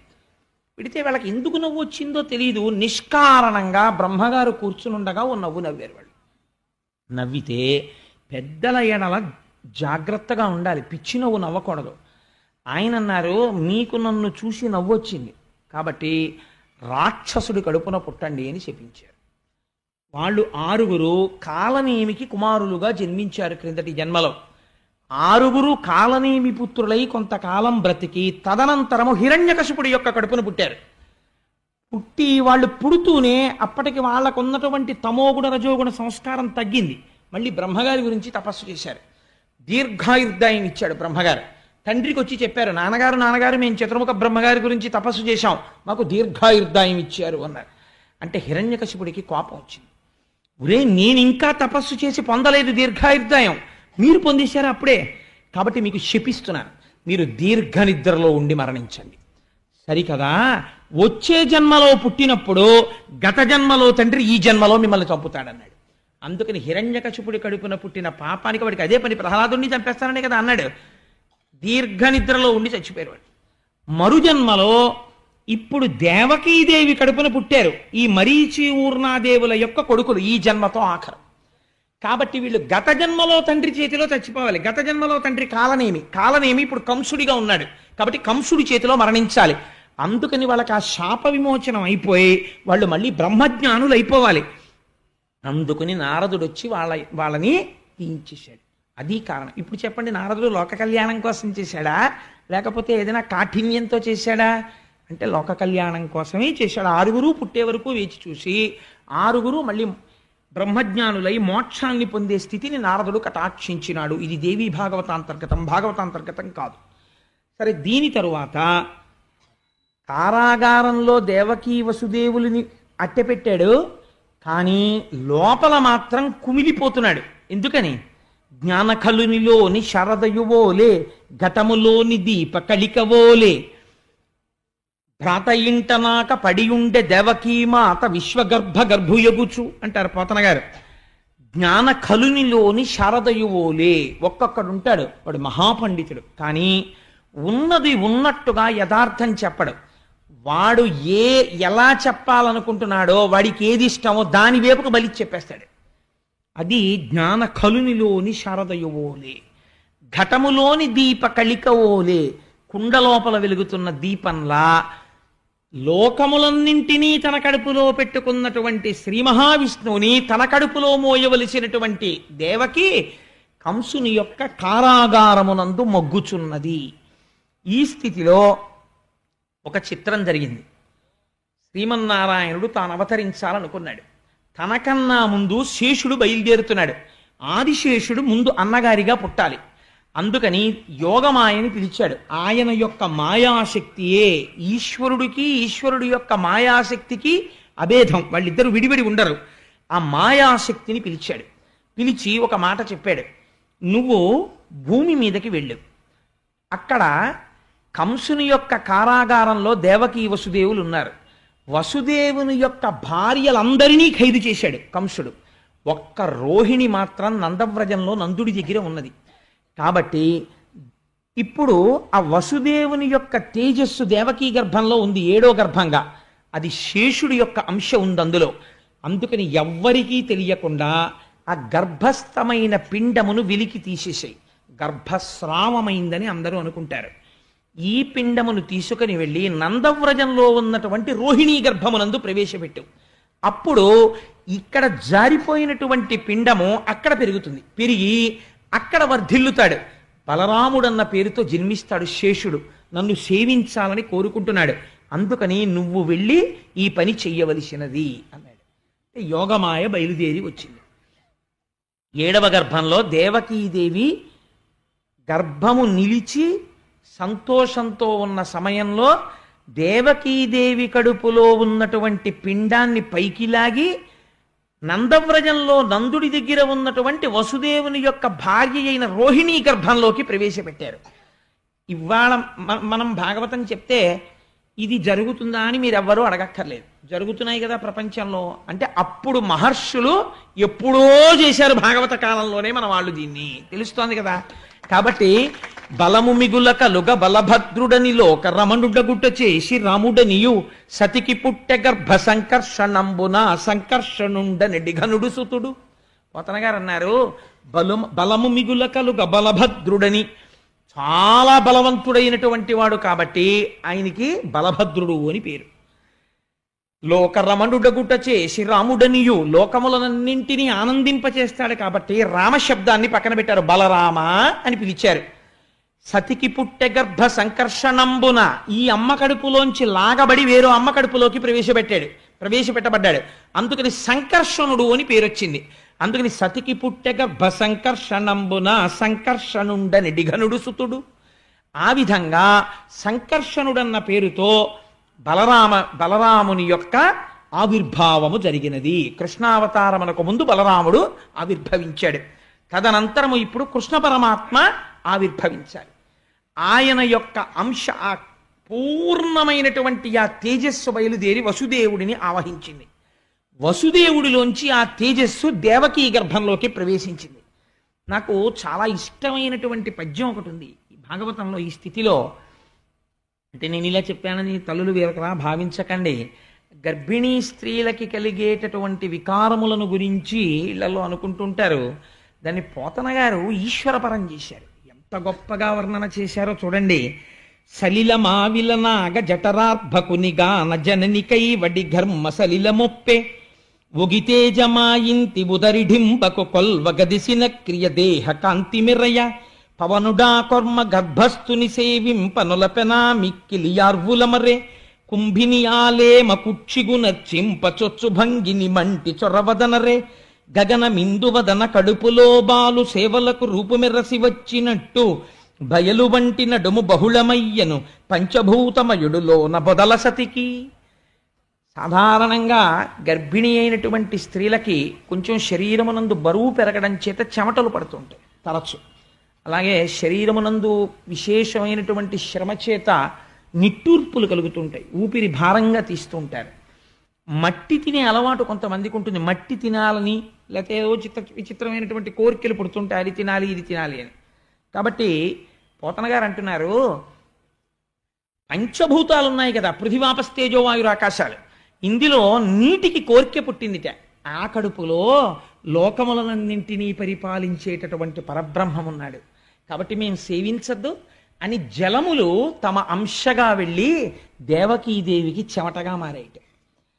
అలాగే అగ్నిహోత్రం ఉంది బయట, తేజస్సు. ఈ తేజస్సు మేము వెళ్ళి స్వామిని అర్చించుకోవాలని దేవకీదేవిలో ఉన్నటువంటి తేజస్సుగా మారి మరింత ప్రౌఢమైందిట. గాలి మేము ఈశ్వరుణ్ణి సేవించాలి కదా అని బాగా లోపలికి వెళ్ళి కృష్ణ పరమాత్మకి తగిలి నమస్కరించి విట్టూర్పుగా పైకొచ్చిందిట. మట్టి లోపల ఈశ్వరుడికి తగలాలన్న కోరికతో దేవకీదేవికి మట్టి తినాలన్న కోరికగా మారి ఆవిడ తింటే లోపలికి వెళ్ళి కృష్ణుణ్ణి సేవించుకుందిట. ఆకాశం పరమాత్మని సేవించుకోవాలన్న కోరిక కలిగి స్వామి శయనించినటువంటి ఈ ప్రాంతం ఉంటుందే, ఇది ఇప్పటి వరకు సన్నని నడుమున్నటువంటి దేవకికి విశాలమైన నడుమైందిట. కాబట్టి ఆకాశం పెరిగిందిట, కృష్ణుణ్ణి సేవిస్తోందిట. ఇలా గర్భిణి అయినటువంటి దేవకీదేవిని కృష్ణుడు కడుపులో ఉన్నందుకు 5 భూతములు సేవించాయన్నారు. ఈశ్వరానుగ్రహం ఎలా ఉంటుందో నిజంగా మహానుభావుడు ఒక గర్భిణీ స్త్రీ పొందేటటువంటి అవస్థని ఈశ్వరానుగ్రహంగా మార్చి దర్శనం చేయడంలో పోతనగారి స్థితిని మీరు చూడండి. ఆ దృష్టికోణం ఉన్నవాడు బ్రహ్మం కాకపోతే ఇంకేమవుతాడండి? అటువంటి పోతనగారి పద్యాలు, అటువంటి ఆంధ్రదేశంలో మనం పుట్టి పోతనగారి పద్యాలు చెప్పుకోకపోతే ఇంకా మనం నిజంగా ఆయనకి వారసులమని ఏ ముఖం పెట్టుకుని చెప్పుకుంటాం?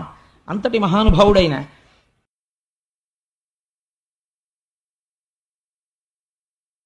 కాబట్టి లోపల కృష్ణ పరమాత్మ పెరుగుతున్నారు. ఇక్కడ నేను మీకు ఒక చిన్న తత్వం గురించి ఒక మాట చెప్పాలి, లేకపోతే మీరు నా మీద కోపడతారు. రథంలో బయలుదేరినప్పుడు దేవకీ వసుదేవులు కంసుడు సారథ్యం చేసేటప్పుడు ఆయన మనస్సులో ఏమీ ఖేదభావన లేదు కదా, దేవకి ఎందు ప్రేమతో ఉన్నాడు. మరి అశరీరవాణి ఎందుకు పలికినది అంటే మీరు బాగా జాగ్రత్తగా గమనిస్తే మీకు ఈ తత్వం అర్థమైందనుకోండి, మీకు ఉపనిషత్తు అర్థమైనట్టు. ఏమవుతుంది అంటే ఈ కంసుడు ఎవరు? క్రిందటి జన్మలో కాలనేమి. కాలనేమి అనగా ఏమి? నేమి అంటే ఇరుసు, కాలము అంటే చక్రము. కాలం ఎప్పుడు ఆగదు కదండి, వెళ్ళిపోతూ ఉంటుంది. అది కాలచక్రం, కాలచక్రం అంటారు. ఈ పరిగెత్తే చక్రానికి ఒక ఇరుసు ఉండాలి ఆధారంగా. ఆ ఇరుసు ఉండకపోతే చక్రాలు పరిగెత్తావు. ఈ ఇరుసు ఏమి అంటే కాలనేమి అనగా కాలమనబడేటటువంటి పరిగెత్తుతున్న చక్రాలకి ఇరుసుయే కామము. కామం అనగా అస్తమానం నేను కామం అన్నప్పుడల్లా మీరు తుచ్చ కామం గురించి నేను మాట్లాడుతున్నాను అనుకోకండి. కామం అనగా కోరిక, అంతే, కోరిక. మీరు ఒక్క విషయం ఆలోచించండి. నేను ఎప్పుడో పుట్టాను, నేను ఇలాంటి హీనోపమానాలని సభలో ఉన్న ఎవరి మీద నేను ప్రయోగం చేయను, అందుకని నా మీద పెట్టుకుంటుంటాను. అంత మాత్రం చేత వీడిటువంటి నీచుడని మీరు లోపల ఒక అభిప్రాయం పెంచుకోకండి. అది నేను ఎవరి మీద పెట్టడం నాకు ఇష్టం ఉండదు. ఈశ్వర స్వరూపమైన సభకి నమస్కారం అన్న తర్వాత నేను ఎప్పుడో పుట్టాను. పుట్టిన తరువాత నాకేం తెలియదు, నేను ఎక్కడో పడుకుని ఉండుంటాను బహుశా. కొంచెం పెద్దవాడిని అయ్యాను. నా మొదటి కోరిక ఏమి? ఎప్పుడూ మా అమ్మ గుండెల మీద పడుకోవాలి అని అయి ఉంటుంది. ఎందుకంటే అది భయాన్ని పోగొట్టే స్థానం. అమ్మ ఒళ్ళో ఉన్నా, అమ్మ గుండెల మీద ఉన్నా అస్సలు భయం ఉండదు. ఎంత గొప్పవాళ్ళు ఎత్తుకొనివ్వండి, అమ్మ లోపలికి ఎడుతుంటే అమ్మా అని చేతులు వేసేస్తాం, ఎందుకంటే అది భయరహిత స్థానము. కాబట్టి మొదటి కోరిక ఏమి? అమ్మతో ఉండుట. తర్వాత అమ్మ ఎవరిని చూపించింది? నాన్నగారిని చూపించింది. ఇప్పుడు ఏమిటి కోరిక? నాన్నగారి సైకిల్ ఎక్కడం, నాన్నగారితో వెళ్ళడం, నాన్నగారి కాళ్ళట్టుకోవడం, నాన్నగారితో ఆడుకోవడం, నాన్నగారు హార్మోనియం వాయిస్తో పాట పాడుతుంటే పక్కన కూర్చుని వినడం, నాన్నగారు శంకర శతకంలో పద్యాలు రాసుకుంటుంటే పక్కన కూర్చుని చూస్తూ ఉండడం, నాన్నగారు ఆసువుగా శంకరుడి మీద పద్యాలు చెప్తుంటే విని పొంగిపోతుండడం. అది ఒకనాడు కోరిక. ఆ తరువాత ఏమైనది? ఏదో చదువుకోవాలని కోరిక. ఆ తర్వాత ఏమైంది? ఒక ఆవిడ్ని పెళ్లి చేసుకోవాలని కోరిక. తర్వాత ఏమైంది? ఓ 2 పిల్లలు పుడితే బాగుండు, అది ఓ కొడుకో కూతురు అయితే బాగుండు, పుట్టారు. ఆ తర్వాత ఏమైంది? వాళ్ళిద్దరూ బాగా యోగ్యులైతే బాగుండు. ఆ తర్వాత ఏమైంది? ఆ కొడుకు ఏదో ఇంజనీర్ అయితే బాగుండు, వాడు అవుతున్నాడు. ఆ తర్వాత ఏమవుతుంది? వాడికి మంచి కంపెనీలో ఉద్యోగం వస్తే బాగుండు, వస్తుంది. వాడికి నెలకి నేను గంట సేపు లెక్క పెట్టేంత డబ్బు జీతంగా వస్తే బాగుండు, వస్తుంది. నా కూతురుకు మంచి సంబంధం వస్తే బాగుండు, దాన్ని కడుపులో పెట్టుకునే అత్తారు వస్తే బాగుండు, వచ్చారు. పెళ్ళయింది, దాని కడుపున మంచి పిల్లలు పుట్టారు, వాడికి పిల్లలు పుట్టారు. అయితే నేనేం అవుతున్నాను? మీరు ఒక్కసారి ఆలోచించండి. ఈ కోర్కెల రూపంలో నా జీవిత కాలము వెళ్ళిపోతుంది కదా. ఈ కోర్కెలు కనపడుతున్నాయి. ఇప్పుడు వాట్ ఈజ్ యువర్ అచీవ్మెంట్ అని ఎవరైనా అడిగారు అనుకోండి, ఏమి సాధించారు మీరు? ఇలా చెయ్యేసుకు చెప్పండి నాకన్నారు. పుట్టానండి, పెరిగానండి, ఒక ఆవిడ్ని పెళ్ళాడానండి, 2 పిల్లల్ని కన్నానండి, వాళ్ళు చదువుకుంటున్నారండి, ఏదో ఇప్పటికి ఇన్ని లక్షలు సంపాదించానండి ఎఫ్సీలో పనిచేసి, అందులో ఇంత తినేశానండి కడుపుకి, ఏదో ఇంత బ్యాంకులో వేశాను, ఓ ఇల్లు కట్టాను, ఈ మధ్య అపార్ట్మెంట్లో ఫ్లాట్ కొనుక్కుని గృహప్రవేశం చేశాను. ఇంతకు మించి ఇన్ టర్మ్స్ ఆఫ్ డిజైర్స్ మీకున్న కోర్కెలు తీరితే సుఖములుగా, తీరని కోరికలైతే దుఃఖములుగా. ఏదో నేను డాక్టర్ అవుదాం అనుకున్నానండి, అవలేకపోయాను, అందుకు ఏడుస్తుంటాను అప్పుడప్పుడు. అసలు ఆ కోరికుంటే నేను ఉదాహరణకి చెప్తున్నాను అంతే. కాబట్టి ఇప్పుడు ఏమైంది? జీవితం అనగా తీరిన కోరికల వలన కలిగినటువంటి సుఖము ప్లస్ తీరని కోరికల వలన కలిగిన దుఃఖము ఈజ్ ఈక్వల్ టు ఇన్ని సంవత్సరముల నీ జీవితము కదా. కాబట్టి కామమే ఇరుసు, కాలమే పరువు. అయిపోయింది, పడిపోయింది శరీరం. ఏం చేశావు అని ఒకడు అడుగుతాడు. తర్వాత వాడికి జవాబుదారి. వాడు అడుగుతాడు, నీకు ఇచ్చా మనుష్య శరీరం, నీకేదో 80 సంవత్సరాలు ఆయుర్దాయం ఇచ్చా, రోజు పూజ గదిలో 8 నిమిషాలు కూర్చునేవాడివి, 8 నిమిషాల్లో 7 నిమిషాలు మళ్ళీ ఆఫీసులోనో ఫ్రెండ్స్ దగ్గర తిరిగేవాడివి మనస్సుతో, 1 నిమిషమే నా దగ్గర ఉండేవాడివి. కాబట్టి 80 సంవత్సరాల జీవితంలో నువ్వు ఊళ్ళెళ్ళి అక్కడికెళ్ళి ఇక్కడికెళ్ళి ఎగ్గొట్టేసిన పూజలు తీసేస్తే నువ్వు 80 ఏళ్ల జీవితంలో నిక్కచ్చిగా చేసిన పూజ 40 నిమిషాలు. నీకు ఎందుకు ఇవ్వాలరా మళ్ళీ మనుష్య జన్మ అంటే ఏం చెప్పని జవాబు. కాబట్టి ఏమైంది అంటే కాలము కోర్కె రూపములో పోయినది. కాబట్టి ఆ నేమి ఇరుసు కామమే కంసుడు. ఇప్పుడు ఎలా వచ్చాడు? కంసుడిగా వచ్చాడు. ఇప్పుడు ఏం చేస్తాడు? అదే అలవాటు ఆయనకి. లోపల ఉన్నవాడెవరు? దేవకీ వసుదేవులు ఉన్నారు ఇక్కడ. ఎవరా దేవకీ వసుదేవులు? వసుహు కూర్చున్నాడు, దేవుడు ఇక్కడే ఉన్నాడు. నీవారస్సూకవత్తన్వి పీతాభాస్వత్యనూపమా. ఇవాళ మా ఆఫీసులో మా స్నేహితుడు అన్నాడు, ఏమిటా బాబు ఏం చెప్పినా మళ్ళీ ఆఖరణ ఒకసారి ఇలా ఇక్కడే ఉందంటావు, నీతో ఇదో గొడవ అన్నాడు. అలాగా ఇక్కడే వసుదేవుడు కూర్చుని ఉన్నాడు. కూర్చుంటే ఆయన భార్య దేవకి. దేవకి అంటే దివు, దివు అంటే ప్రకాశము. ఆ ప్రకాశము కాంతి కొడుతోంది అన్ని ఇంద్రియాలకి, జ్ఞానము అది తెలుసుకుంటోంది. ఇక్కడే ఉన్న ఆత్మ తెలుసుకోవడము ప్రకాశించడమే దేవకీ వసుదేవులు ఉన్నది. ఇది ఇది ఉంటే నడుపుతున్నవాణ్ణి నేనని వాడు నడుపుతున్నాడు. కోరిక నడుపుతోంది కంసుడు. మనస్సు కామముగా కోరికగా రథాన్ని తిప్పుతోంది. ఈ రథాన్ని, ఈ రథంలో ఉండి ఇది తెలుసుకోవట్లేదు. ఈ రథం కోరికల కోసం తిరుగుతోంది. తిరుగుతుంటే అశరీరవాణి చెప్పింది. ఎవరి అశరీరవాణి? వేదం చెప్పింది. ఏమని చెప్పింది వేదం? నువ్వు అష్టాంగ యోగంలో 8వ మెట్టుకు చేరిన సమాధి స్థితి యందు నీ స్వస్వరూపము నీకు భాషిస్తుంది. ఇక్కడ ఉన్న ఆత్మ నీకు దర్శనమవుతుంది. అప్పుడు నీ రూపం అది, నువ్వు ఆత్మ. ఇప్పుడు నీకు ఈ ఆత్మ తెలియగానే లంపటం అంతా ఎగిరిపోతుంది. ఈ కంసుడు ఉండడు. అందుకని 8వ గర్భానికి కంసుడు చచ్చిపోతాడని చెప్పింది. వాడు ఉలిక్కి పడ్డాడు. ఈశ్వరుడు మరుగవాలి, తాను ఉండాలనుకుంటాడు. భగవంతుడి వైపుకి నడవనివ్వదు కోరిక. కాబట్టి ఏం చేస్తాడు? శివరాత్రి నాడు ఉదయం 8 అయ్యేటప్పటికి ఇక్కడ చక్కగా గోపూజ చేసుకుని, లోపల మనం అందరం అభిషేకం చేసుకుని, కుంకుమార్చన చేసుకుని, 12 గంటలకి ఇక్కడే పలహారం చేసి ఇంటికి వెళ్ళిపోయి మళ్ళీ సాయంకాలం 6ంటికి వచ్చి 12 వరకు పూజ చేసుకుందామండి అన్నాం అనుకోండి. అబ్బాయి ఎందుకండి బాబు, ఏదో శివరాత్రి ఆదివారం నాడు కలిసి వచ్చింది, ఇంట్లో శివ అనుకుంటే చాలదు ఏంటండి అంటాడు. మిగిలిన టైం ఏం చేస్తావు? టీవీ చూడాలి.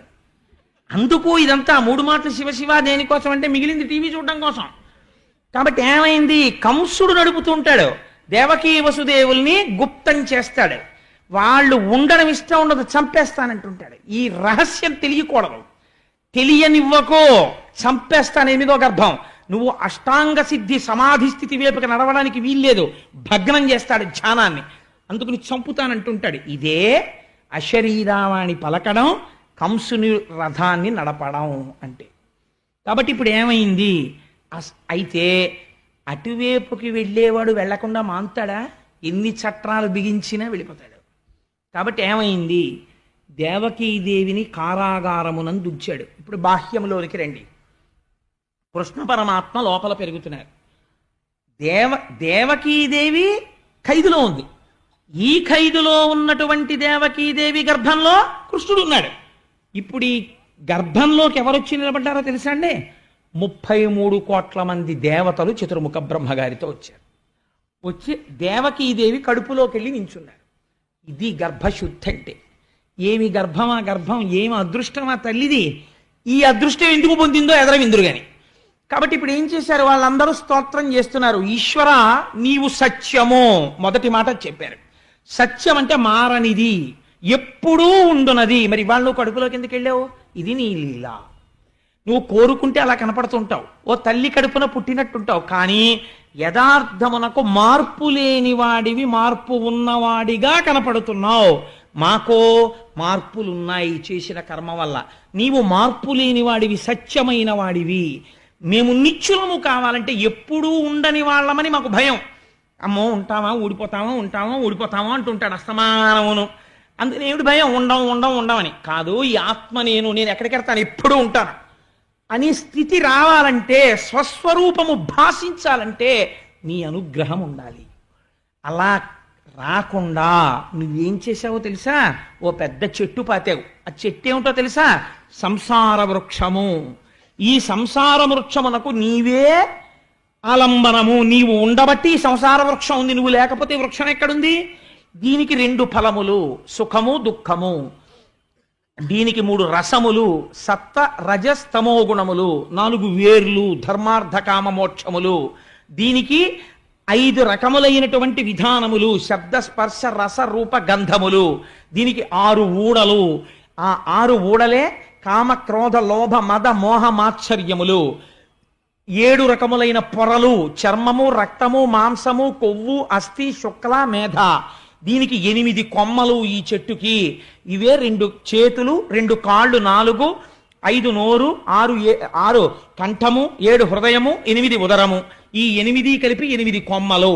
ఈ చెట్టుకి 9 తొర్రలు, 2 కళ్ళు, 2 ముక్కులు, 2 చెవులు, 6 నోరు, 7 మలద్వారం, 8 మూత్రద్వారము, 9 తొర్రలున్న చెట్టు. నీ ఆజ్ఞ అయ్యే వరకు ఇందులో 10 వాయువులు, ప్రాణ అపాన వ్యాన ఉదాన సమాన నాగ కూర్మ కృకర ధనంజయ దేవదత్తములు. ఈశ్వర, ఇది నువ్వు సృష్టించిన చెట్టు. దీని యందు లంపటమునందు పడున్నారు ప్రపంచంలో ఉన్న మనుష్యులందరూ. దీని మీద 2 పిట్టలున్నాయి. ఒక పిట్ట ఎప్పుడూ ఏమీ తినకుండా సంతోషంగా ఉంటుంది, ఓ పిట్ట ఎప్పుడూ తిని ఏడుస్తుంటుంది. ఏమిటా పిట్ట అంటే, ఒకటి ఆత్మ. ఆత్మయే జీవుడన్నవాడే ఆత్మ. కానీ అందులోంచి ప్రతిబింబంలా బయటికి వచ్చి నేను జీవుడనని తిని ఏడుస్తుంటాడు, తినక సంతోషంగా ఉంటాడు పరమాత్మ. ఆయన ఎప్పుడూ ఆనందమే. ఆ పరమాత్మ సాక్షిగా ఉంటాడు, తెలుసుకుంటూ ఉంటాడు. ఇది అసలు స్వరూపం. నీవు అనేక శరీరములను తీసుకున్నావు. ఏ శరీరము తీసుకుని నువ్వు వచ్చినది మాత్రము లోకమును రక్షించడానికే వచ్చావు. అటువంటి మహానుభావుడివి నువ్వు అని వాళ్ళు అన్నారు. ఒక చిత్రమైనటువంటి మాట అన్నారు. మహానుభావా, అయితే ఈ విషయాన్ని అందరూ తెలుసుకోలేరు. ఒక ఈశ్వరుడే లోక కళ్యాణం చెయ్యడానికి ఒకసారి తెల్లగా, ఒకసారి ఎర్రగా, ఒకసారి నల్లగా, ఒకసారి పావులు మెళ్ళో వేసుకొని, ఓసారి 4 ముఖాలతో, ఒకసారి శేషతల్పం మీద పడుకొని ఉంటాడని జ్ఞాపకం ఉండదు. ఎందుకు ఉండదో తెలుసా అంటే, మాయచేత ఎరుకమాలిన వారలు బహువిధంబుల నిన్ను పేరుకొండ్రు, ఎరుక కలిగిన వారు ఏకచిత్తంబున వివిధ మూర్తులుయును నీవేయండ్రు. మాయ కమ్మేసిన వాడికి భగవంతుడు ఏదో ఒక రూపంలోనే ఉన్నాడంటాడు, మిగిలినవి భగవంతుని యొక్క రూపాలు కావంటాడు. అంటే వాడు మాయ చేత కట్టబడ్డాడు. మాయ నీ అనుగ్రహంతో వదిలినవాడు ఆ ఈశ్వరుడే ఇన్ని రూపాలతో ఉన్నాడు అనగలుగుతాడు. కాబట్టి ఈశ్వర, నువ్వు ఆ జ్ఞానం ఇవ్వాలి.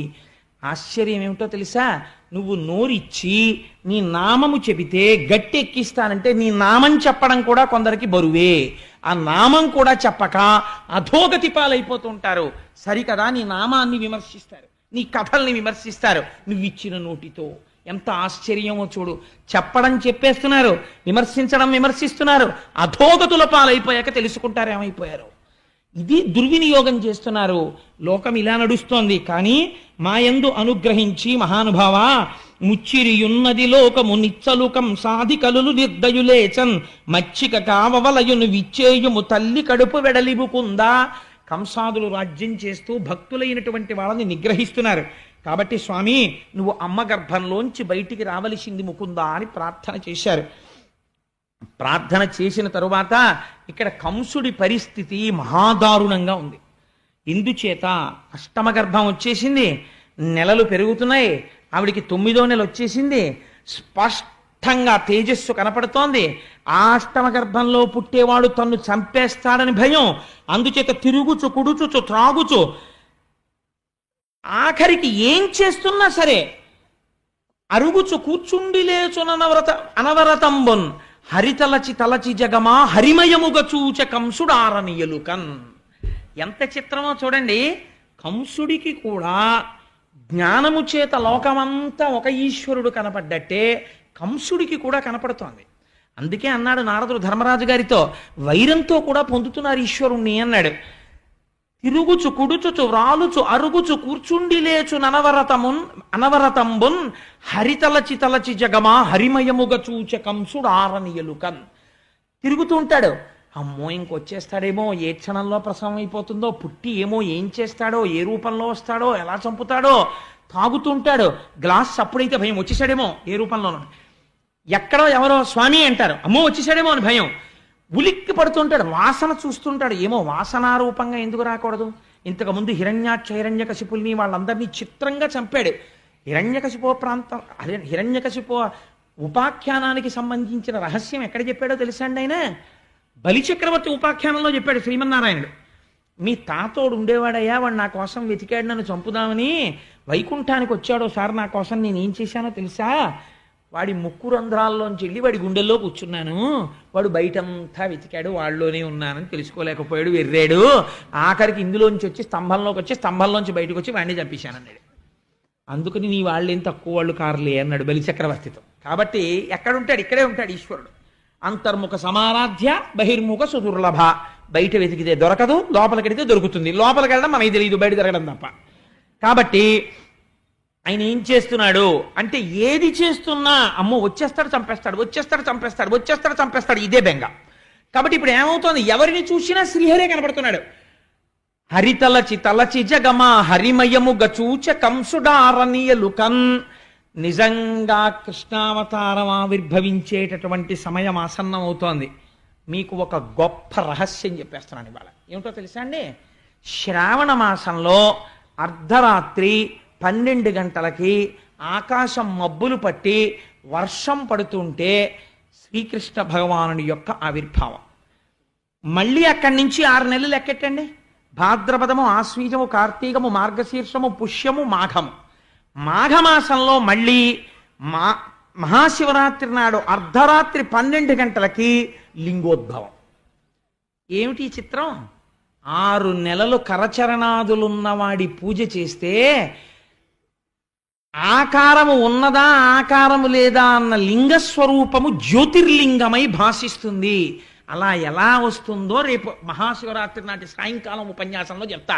మహాశివరాత్రి నాడు లింగోద్భవం అంటే ఏమిటో అర్ధరాత్రి 12 గంటలకి ఖచ్చితంగా 6 నెలలకి లింగోద్భవం. ఎక్కడ శివకేశవ భేదాలు ఉన్నాయండి? ఎంత ఆశ్చర్యంగా ఉంటుంది మనుష్యుణ్ణి ఉద్ధరించడానికి ఈశ్వరుడి యొక్క తత్వం. కాబట్టి ఇప్పుడు ఆకాశం అంతా మబ్బులు పట్టుంది. ఈయన ఏ నిమిషానికి ఆ నిమిషమే భయం. ఒకరోజు అనుకున్నట్ట ఇంకా సుఖం లేదు, చంపేస్తాను, అసలు గొడవ వదిలిపోతుంది, నేను ఈ టెన్షన్ పడలేకపోతున్నాను, వీడు ఎప్పుడు పుట్టేస్తాడో, చంపేస్తాను దేవకీదేవిని అనుకున్నాడు. వెళ్ళాడు. లోపల ఉన్నవాడు ఎవరండి? మహామాయా మానుష రూపుడు. ఆ చెల్లెల్ని చూస్తే జాలేసిందిట. ఇంత పరాక్రమవంతుడిని, ఆడపిల్లని చంపనా, గర్భిణిని, ఇంకెందుకు, ఎలాగో పుడతాడు కదా, పుట్టిన తర్వాత చంపేస్తాను అని వెనక్కి వచ్చేసాడు. వెనక్కి వచ్చాడు కానీ నిద్ర పట్టట్లేదు. ఆ రోజే నిద్ర పట్టింది వాడి కర్మ. గాఢ నిద్రలో ఉన్నాడు. భటుల్ని పెట్టాడు, తలుపులు దగ్గరకేశాడు, వాటికి ఇనప గొలుసులేశాడు, వాటిలో మేకులు దింపాడు, తాళాలు వేశాడు, చెవులు బొడ్డులో పెట్టుకున్నాడు. బిడ్డడు ఏడ్చిన తర్వాత ఒక హుకుం జారీ చేశాడు. వేసిన తాళాలకి సీల్స్ వేస్తుంటాం ఇప్పుడు, అలా రాజముద్రలు సరిగ్గా ఉన్నాయో లేచొచ్చి చెప్పమని చెప్పాడు తాళాలకి. ఇంకా దారుణం ఏమిటో తెలుసా అండి? వసుదేవుడు ఏమైనా చేస్తాడేమో అని అనుమానంతో వసుదేవుడి కాళ్ళకి చేతులకి ఇనప సంకెళ్ళేశాడు, వేసి కూర్చోబెట్టాడు ఆ కారాగారంలో. ఎంత దారుణం అంటే, ఆనాడు దేవకీ ప్రసవ సమయమునందు సహాయం చేసిన వారు లేరు, అంత బాధపడింది ఆ తల్లి. అటువంటి స్థితిలో అర్ధరాత్రి 12 గంటల వేళ జలధరదేహునాజాను చతుర్బాహు సరసీరుహక్షు విశాలవక్షు జారు గదా శంఖచక్ర పద్మ విలాసు కంఠ కౌస్తుభమణి కంతిభాను కమనీయ కటిసూత్ర కంకణ కేయూర శ్రీవత్సలాంచనంచిత విహారు మరుకుండల ప్రభాయుత కుంతలలలాటు వైఢూర్య మణిగణవర కిరీటు బాలు పూర్ణేందు రుచిజాలు భక్త లోకపాలు సుగుణాలవాలు కృపావిశాలు చూచి తిలకించి పులకించి చొజ్జమంది ఉబ్బి చెలరేగి వసుదేవుడు ఉత్సహించే. మహానుభావుడు శ్రీమన్నారాయణుడు ఆవిర్భవించాడు పసిపిల్లవాడి రూపంలో. ఒక్కసారి ధ్యానం చేసి నమస్కరించుకోండి. ఆ గోపాలకృష్ణ గారికి అంత సంతోషం.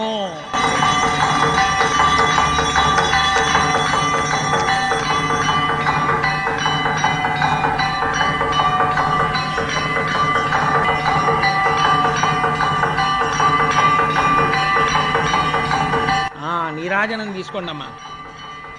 కృష్ణ జననం వినడం అంటే దశమస్కందాంతర్గతంగా ఎంత అదృష్టం ఇంక ఇవాళ నుంచి. అందుకని జలధరదేహు నాజాను చతుర్బాహు సరసీరుహక్షు విశాలవక్షు, పోతన గారికి సీసం అలా పడింది ఆ పద్యం. ఇదేంటి 4 బాహువులతో నల్లటి మొబ్బెలా ఉంటుందో అటువంటి కాంతితో పట్టు పీతాంబరం కట్టుకుని శంఖచక్ర గదా పద్మములను ధరించినటువంటి వాడై మహానుభావుడు మంచి వజ్ర వైఢూర్యములు పొదగబడినటువంటి కిరీటంతో మంచి నల్లటి కుంతలములతో చెవులకు పెట్టుకోబడినటువంటి కర్ణాభరణముల యొక్క కాంతి గండస్థలముల యందు ప్రకాశిస్తూ ఉండగా మెడలో ఆ శ్రీవత్సమ కౌస్తుభం అనేటటువంటి రత్నాన్ని ధరించి శ్రీవత్సమన్న పుట్టుమచ్చతో సమస్త లోకములు కొలిచేటటువంటి పాదపద్మములతో చంటి పిల్లవాడిగా వసుదేవుడికి దర్శనమిచ్చాడు. అటువంటి పిల్లవాణ్ణి చూసి నిజంగా వసుదేవుడు సంకెళ్లలో ఉన్నాడు. ఏమి పద్యం వేసేశారండి పోతన గారు. దర్శనం చేస్తూ కళ్ళ నీళ్లు చిప్పిళ్ళి ఘట్టంగా జరిగింది. జలధరదేహు నాజాను చతుర్బాహు సరసీరుహక్షు విశాలవక్షు జారు గదా శంఖచక్ర పద్మ విలాసు కంఠ కౌస్తుభమణి కంతిభాను కమనీయ కటిసూత్ర కంకణ కేయూర శ్రీవత్సలాంఛనంచిత విహారు మరుకుండల ప్రభాయుత కుంతలలాటు వైఢూర్య మణిగణ వరకిరీటు బాలు పూర్ణేందు రుచిజాలు భక్త లోకపాలు సుగుణాలవాలు కృపావిశాలు చూచి తిలకించి పులకించి చోద్యమంది ఉబ్బి చెలరేగి వసుదేవుడు ఉత్సహించే. పొంగిపోయాట ఆ పిల్లాన్ని చూసి. పొంగిపోయి అన్ని లోకములను కాపాడేటటువంటి వాడు నాకు కొడుకుగా పుట్టాడు. మామూలుగా కొడుకు పుడితేనే గోదానం చేస్తారు, వస్త్రదానం చేస్తారు, హిరణ్యదానం చేస్తారు. నాకు శ్రీమన్నారాయణుడు కొడుకుగా పుట్టాడు, నేను ఎన్ని చెయ్యాలి? కానీ కొడుకు పుట్టినప్పుడు సచేల స్నానం చెయ్యాలి. నేను స్నానం చెయ్యడానికి కూడా లేదని స్నానము చేయక రామిని ఆనందరసాబ్ధిమగ్నుండై ధేనువులను 10,000 విప్రులకును మానసికముగా ధార ఓసమరి ఇచ్చుటకొన్. వెంటనే ఆ కృష్ణ దర్శనంతో కృష్ అంటే నిరతిశయ ఆనంద రూపుడు. ఆ ఆనందంలో తాను స్నానం చేసేసట. స్నానం చేసేసి ఒక్కసారి నీళ్లు ముట్టుకున్నట్ట. మానసికంగా 10,000 మంది బ్రాహ్మణులకు 10,000 గోవుల్ని దానం చేశాట. నేను కారాగారం నుంచి బయటికి వచ్చిన తరువాత నా మొక్కు తీర్చుకుంటాను అనుకున్నట్ట. అని స్వామిని చూసి ఒక చిత్రమైనటువంటి మాట ఒకటి అంటాడు. ఆ పిల్లవాడిని చూసన్నాడు, ఏ నిన్ను అఖిల దర్శను జ్ఞానానంద స్వరూపు సంతు నపరాధీను ని మాయా దూరుని శూనినిగా కంటి ఇట్టి చొజ్జము కలదే. ఎన్ని బ్రహ్మాండములున్నాయని మనం ఊహించగలమో అన్ని బ్రహ్మాండములలో నిండి నిబిడీకృతమై మాయకి దూరముగా ఉండగలిగి అందరినీ సాధు పురుషుల్ని కాపాడగలిగినటువంటి ఓ దేవదేవోత్తమా, నీవు నా తేజస్సుగా మారి నా భార్య యందు ప్రవేశించి నాకు కొడుకుగా పుట్టి శ్రీమన్నారాయణుడికి వసుదేవుడికి తండ్రి అన్న కీర్తిని నాకు ఇచ్చావా? ఏం ఆశ్చర్యం తండ్రి అని నమస్కరించాడు. దేవకీదేవింది, సర్వము నీలోనిదిగా సర్వాత్ముడవాత్మ వస్తు సంపన్నుడవై సర్వమయుడవగు నీకును సర్వేశ్వర లేవులోను సంధులు వెలయన్. తన కడుపున పుట్టిన కొడుక్కి తాను నమస్కరిస్తోంది. ఈశ్వర, ఇది లేదు ఇది ఉంది అని చెప్పడానికి లేదు. దృశ్యతే శ్రూయతేపి వా అంతర్బహిశ్చ తత్సర్వం వ్యాప్య నారాయణ స్థితః. అన్నీ నీయందున్నాయి. అన్నీ నీయందున్న వాడివి నీవు నాయందు కొడుకుగా పుట్టావు. ఏమి భాగ్యం చేసుకున్నానయ్యా అని పొంగిపోయింది. స్వామి, నన్ను కారాగారంలో పెట్టాడు నా సోదరుడు, నీకేం అపాయం వస్తుందో అని బెంగ పెట్టుకుంటున్నాను అంది. ఎంత దేవకీ వసుదేవుల వంక చూసి నవ్వుతూ, దేవకీ వసుదేవులారా మీరు భయపడకండి, అసలు నేను ఇలా ఎందుకు జన్మించానో రహస్యం చెప్తాను వినండి. స్వయంభవమనువు యొక్క మన్వంతరంలో మీరిద్దరూ కూడా ఒక ప్రజాపతి భార్య. నీ పేరు సుతపుడు, ఆమె పేరు పృష్ణి. మీ ఇద్దరు 12,000 దివ్య సంవత్సరములు నా గురించి తపస్సు చేశారు. ఆకులు అలములు తింటూ నేను ప్రత్యక్షం అయ్యాను. ఏం కావాలని అడిగాను. మీకు పుత్రుడి మీద వ్యామోహం ఉండిపోయింది, నీలాంటి కొడుకు కావాలి అన్నారు. నాలాంటి కొడుకు నేను తప్ప ఇంకొకడు లేడు. మీరు అంత కష్టపడి తపస్సు చేసినందుకు మీరు ఒక మాట అడిగితే నేను 3 మార్లు పుట్టాను. ఒకసారి మీకు పృష్ణి గర్భుడిగా పుట్టాను. రెండవసారి మీరు అదితి కశ్యపులుగా ఉంటే వామనమూర్తిగా పుట్టాను. ఇప్పుడు దేవకీ వసుదేవులుగా ఉండగా కృష్ణ భగవానుడిగా పుట్టాను. ఈ అవతారంలో ఒక గొప్పతనం ఉంది. అంతరార్థం తెలిసినా తెలియకపోయినా నా కథ విన్ని నన్ను స్మరిస్తూ నా గురించి చెప్పుకుంటూ మోక్షం పొందేయండి అన్నాడు. ఆనాడు ఆ అమ్మకైనా మనకైనా అదే వరం. ఆయన గురించి చెప్పుకు వింటే చాలు ఆయన వరం ఇస్తాడు. కాబట్టి అటువంటి వాడై అర్ధరాత్రి 12 గంటలకి జన్మించాడు. జన్మిస్తే చిత్రం ఏమిటంటే ఈ మాటలు చెప్పిన తరువాత ఒక రహస్యం చెప్పాడు. ఇదే సమయమునందు యమునా నదికి ఆవలి ఒడ్డున ఉన్న నందవ్రజంలో నా యొక్క శక్తి స్వరూపమైన యోగమాయాదేవి యశోదాదేవి యొక్క గర్భమునందు జన్మించింది ఆడపిల్లగా. నువ్వు బయలుదేరి, ఇది ద్యోతకమైంది మనస్సులో, బాహ్యమునందు చెప్పలేదు, నువ్వు నన్ను పట్టుకుని తీసుకువెళ్ళి ఆ యశోదాదేవి పక్కన పడుకోపెట్టి మళ్ళీ అక్కడ నుంచి ఆడపిల్లని తెచ్చి దేవకి పక్కన పడుకోపెట్టు అని. వెంటనే వసుదేవుడి చేతికి ఉన్నటువంటి కాళ్ళకి ఉన్నటువంటి సంకెళ్ళు ఊడిపోయి ఈ పిల్లవాణ్ణి తీసి గుండెల మీద పెట్టుకున్నాడు. చాలామంది తల మీద పెట్టుకున్నాడు అంటారు. పోతన గారి భాగవతంలో గుండెల మీద పెట్టుకున్నాడు అనే ఉంది వచనంలో. గుండెల మీద పెట్టుకుని ద్వారం దగ్గరికి వెళ్ళాడు. ద్వారానికి ఇనప గొలుసులున్నాయి, మేకులున్నాయి, తాళాలున్నాయి, ఊడిపోయాయి. కంసుడితో సహా అందరూ గుర్రు పెట్టి నిద్రపోతున్నారు.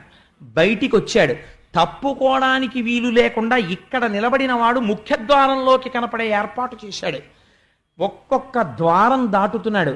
వెనక పడగలు పట్టి శేషుడు వస్తున్నాడు. ఆయన మీద నీడ పట్టి ఈ తలుపులు శేషుడు వేసేస్తున్నాడు. దాటి బయటికి వచ్చాడు. ఆకాశమంతా నల్లటి మబ్బు పట్టుంది, గాఢాంధకారం, శ్రావణమాసం, వర్షం పడుతోంది.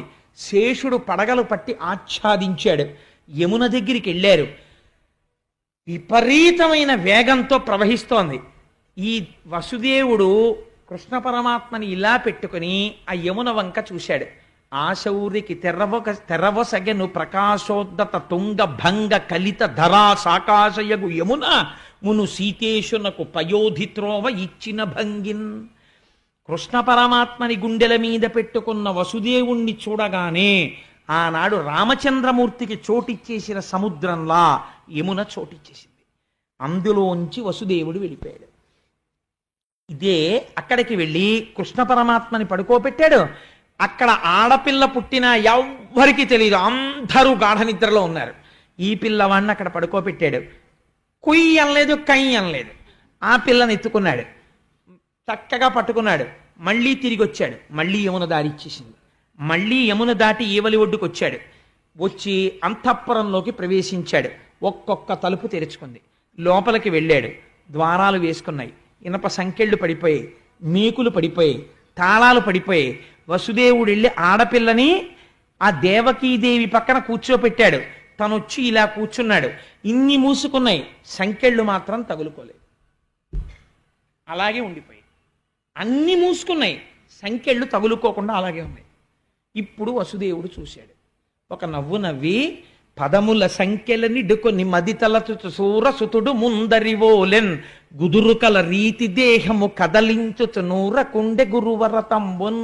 ఉపనిషత్ రహస్యం చెప్పేశారు. ఇక్కడ ఏమైంది అంటే కృష్ణ పరమాత్మని ఇక్కడ ధరించాడు అంటే లోపల ఉన్న ఆత్మస్వరూపాన్ని తెలుసుకున్నాడు. ఇప్పుడు వసుదేవుడు తెలుసుకోగానే భిజ్యతే హృదయ గ్రంథి చింద్యంతే సర్వసంశయా క్షీయంతే చాస్య కర్మాణి తస్మిన్ దృష్టే పరావరే.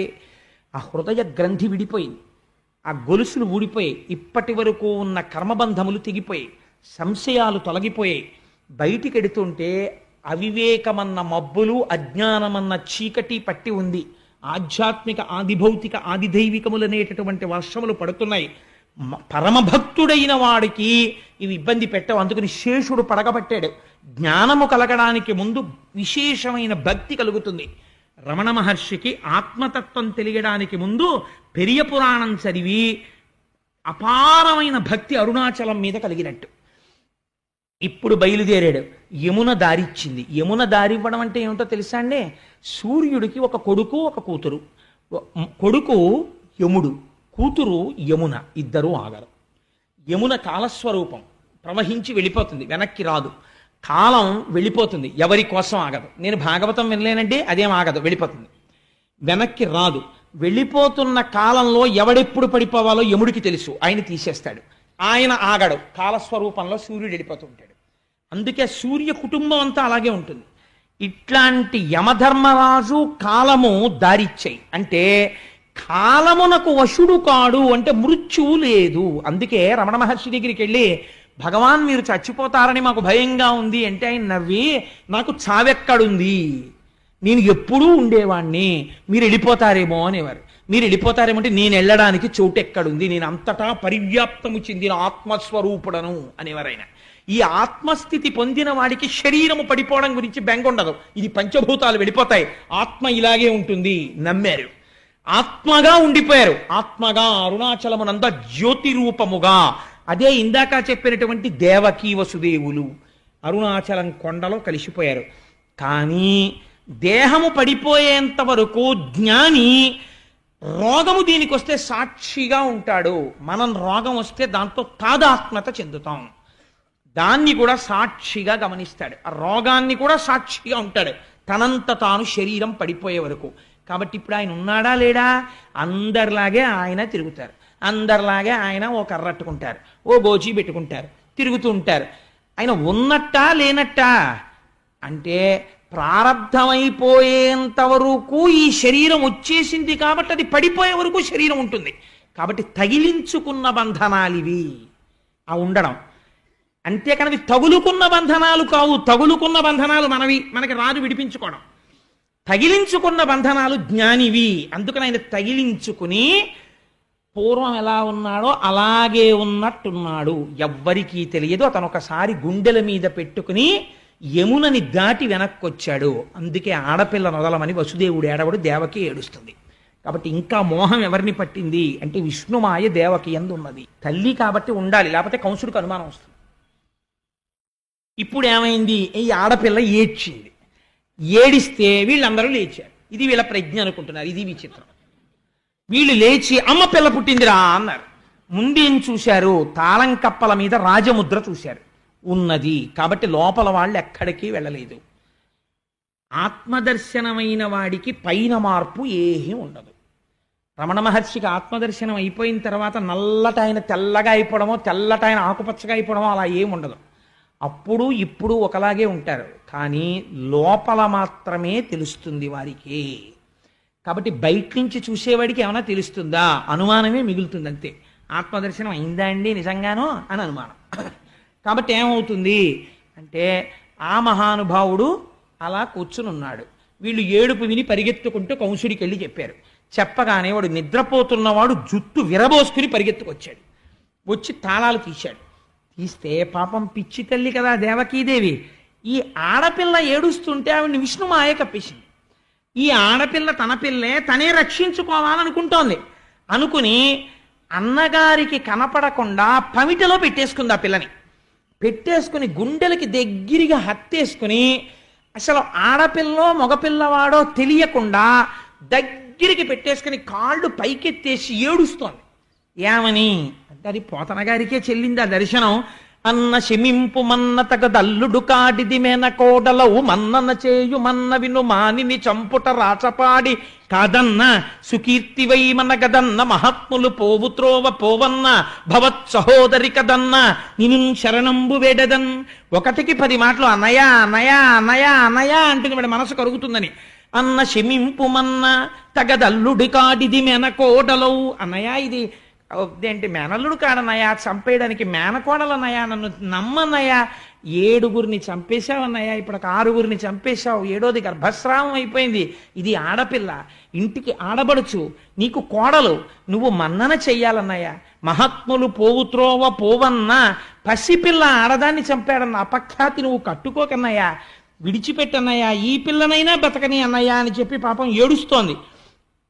ఏడుస్తూ ఇంతమందిని చంపేశావు కదా, కనీసం నాకు పుత్రుడు నీ బ్రతుకునకు ను శత్రుండని వింటి కాన సమయింపతగున్ పుత్రులకు నోచనైతి ని పుత్రీదానంబు చేసి పుణ్యము కనవే. అన్నయ్య కొడుకులు పుడితే నిన్ను చంపేస్తారని చంపేశావు, నేనేమనలేదు. ఇది ఆడపిల్ల, నేను నా కూతురు దక్కిందని నేను అనుకోను. మా అన్నయ్య నాకు పుత్రిక దానం చేశాడని చెప్పుకు బతుకుతానన్నయ్య, వదిలేయన్నయ్య, ఆడపిల్లను వదిలేయన్నయ్య అని ఏడుస్తోంది. కళ్ళకి కట్టించి క్యాన్వాస్ మీద గీశారండి అక్షరాలతో పోతన గారు. అది ఆయన రచనా ప్రౌఢిమ. వీడు మహోగ్రతతో సోదరిని నిందించాడు. నిందించి అటు వెతికి ఇటు వెతికి ఆ పసిపిల్ల యొక్క 2 కాళ్ళు పట్టుకుని లాగేశాడు.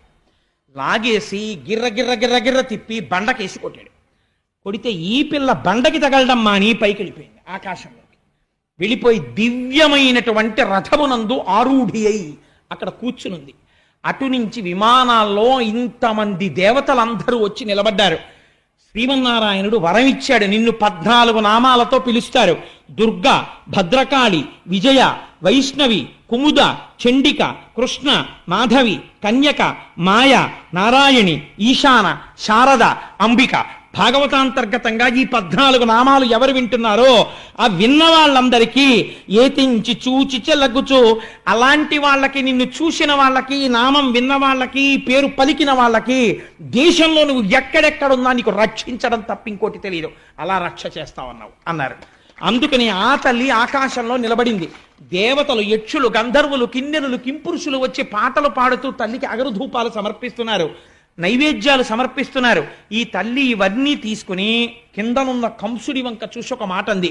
తెంపరివై బొరింబొరిని దేవతి బిడ్డల చిన్ని కుర్రలం చంపితివి, శిరోజిదియు బీరమే రలమీద నన్నొంపితివి.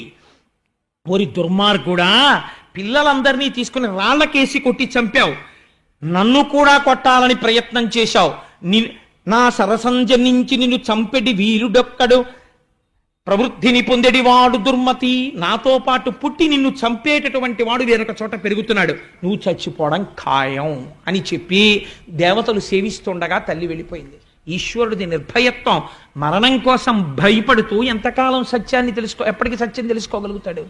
కాబట్టి ఆ తల్లి వెళ్ళిపోయింది. వెంటనే కంసుడిలో ఉన్న గమ్మత్తు చూడండి. ఆయన పరిగెత్తుకుంటూ దేవకీ వసుదేవుల దగ్గరికి వచ్చాడు. వచ్చి, చూశావా బావా ఆశ్చర్యం, నువ్వేమంటావు? రేపు పొద్దున్న నీ 6 పిల్లల్ని నేను చంపేశానంటావు. నేనా చంపినవాడిని? ఆ రోజు నువ్వు చెప్పావే, ఎవరి కర్మ వారికి తీసుకొస్తుంది. ఆ 6 పిల్లల కర్మ ఉంది.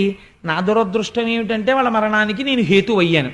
నిజంగా నేను చంపగలిగిన వాడిని అయితే బావా, నేను ఇలా గిర్రని తిప్పికొట్టినప్పుడు ఈ ఆడపిల్లని చంపాలి కదా, మరి ఈ పిల్ల చూడు ఎగిరిపోయింది. పైగా నన్ను చంపేవాడు ఎక్కడో పుట్టేట. అనవసరంగా నేను మిమ్మల్ని వేధించాను బావా, ఏమనుకోకే, నన్ను క్షమించే అంటున్నాడు. కానీ మనసులో అనుమానమే.